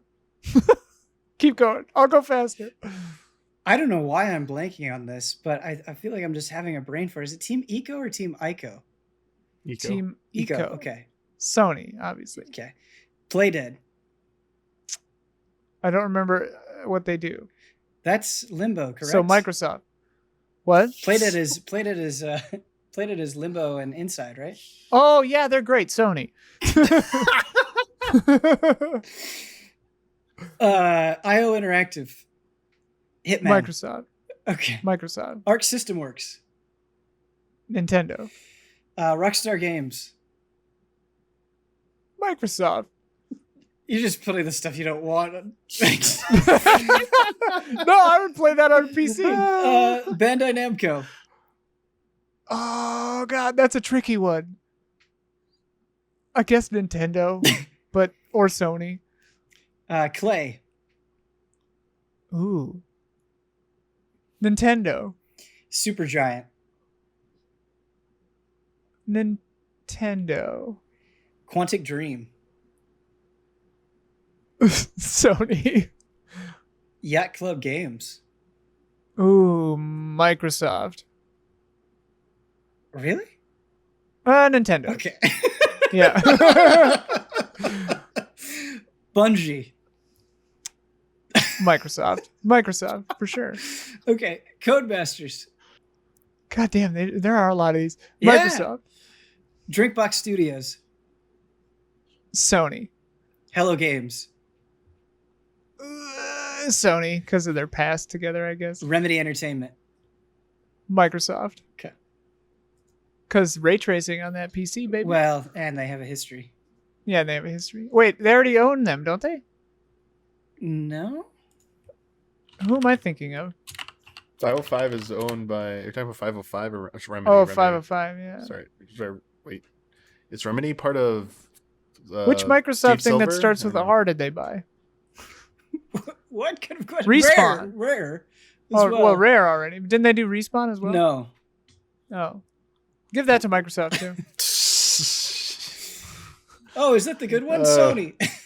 I did not give everything I like to Sony. Yeah, okay. Several of those I really like, and I gave it to Microsoft. All right. Our last email comes in from Matthew. He says, subscription models in games. I watched a movie on Netflix last week called Love Guaranteed, starring Damon Wayans Jr. and Rachel Lee Cook. It was a serviceable little rom-com, but poorly written. It felt like a Hallmark movie. I gave it a pass and almost immediately forgot about it because it's on Netflix. This is what they do, throw movies and shows on there to fill up their lineup and keep people from canceling their subscriptions. How long before this happens on Game Pass? Yes, there are 3 to 5 huge titles a year and a handful of surprise indies, but how much of it will be filler? Netflix started great too, and then other services cropped up, and suddenly the pool of movies and shows was spread across half a dozen apps. Is Game Pass immune from what has happened with other subscription models? Thanks for reading this. If you did, I hope it spawns a good chat. It's absolutely not immune. In fact, we were just recently talking about this last night. This is going to be a problem going forward because while all these acquisitions are good for Microsoft to add to the library of Game Pass, like everything from the ZeniMax studios are all going to go on there. I think over time you're going to see more and more third parties pull out their catalog or have it on a rotational cycle, like you see on Netflix, where you see not just like the padding. I'll get to the padding in a second, but you see titles like Back to the Future appears like every October on Netflix, like clockwork, or September, and it's just like come back next year. It's on here for 3 weeks. Goodbye, or a month. See you next year. That's going to be the future of that. As for padding, I feel it's harder to make games, so it's not as easy. I don't think it's as easy to make padding games. I feel that indie games and smaller titles will be the ones they go after more and more. That they'll find any indie studio who's willing to, like, can you make it? How fast can you make this game? Just make it, put it out there, so we can just say, hey, here's what's coming this month, and it's like a nice list of games, even though you've heard about like one of them out of like the 10 or 15 they'll add each month. So I absolutely do think it's coming, not to the extent you're seeing it on Netflix, and it's gonna contribute to a potential problem and down the line about whether or not people feel that they're going to stay subscribed to Game Pass because they feel like they're not getting enough new quality games on there every month. I think I'm not sure I agree with that second point. I think that instead of trying to get cheapo indie games, I think that they would just pull things from a back catalog, like nostalgia plays, into Game Pass more, which to me is the strength of keeping a Game Pass subscription. Like, I wanted to check out the new No Man's Sky stuff, and I wanted to do it on my computer, and I was like, oh, that's on Game Pass, sweet. It's like some old game that I could just pull up. And so I think that they could do that, like, keep you on Game Pass by like suddenly bringing back, like whatever, I can't think of an example, but like some cool old game. The other thing is, like, they can get tricksy with console stuff and just like change the pricing model to make it like cheaper if you have Xbox Live Gold or whatever too. They have a little more in their quiver as far as keeping people hooked than Netflix, maybe. But yeah. I see where this email is coming from, but I'm not sure it's exactly the same situation. Where I think about how like streaming services have evolved, and like a big selling point for them now is original programming, which they've built up over time, right? Like Stranger Things is kind of the flagship show of Netflix, or you have like The Boys on Amazon, right? Like those are kind of like have become the big ticket items. And I think what Microsoft is doing is they're kind of just sucking up all of these studios that they have ownership of. And so based on the number of studios that they're acquiring and are acquiring and have control over, they should be able to have enough quality on Game Pass to keep it relevant. And I actually think that's why it has been so successful. People aren't getting Game Pass just because it's like cheap or convenient. People are getting Game Pass because it's cheap and convenient, and there's a bunch of stuff that they want to play, right? There's consistently stuff, big ticket stuff that they're interested in at regular enough intervals. I think that keeps Game Pass relevant. And if you think about all of the moves that Microsoft has made recently, hopefully that will only continue and be more frequent, I guess. So, and since games take longer to play, you can drip feed more, where like Right. you need one big title every month, every other month, and that'll keep people subscribed, And that's a great point. I mean, if you think about like binge watching, right, is part of the problem, where it's like, well, I want to watch the show, and it's like, oh, I finished it just today, right? You have like an 80-hour RPG, you're not gonna binge that in one day, right? It might take you months to finish, and so that would keep your that's a very, very, very good point to bring up, Ian, for sure. All right, that is going to do it for Frame Trap.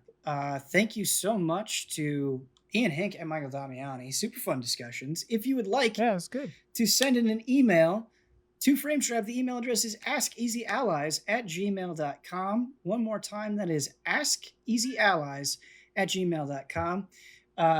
If you've been hearing my cat howling on the other side of the door, that's what that is.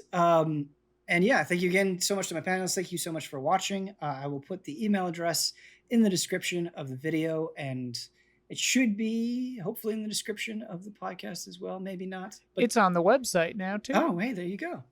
And yeah, until next time.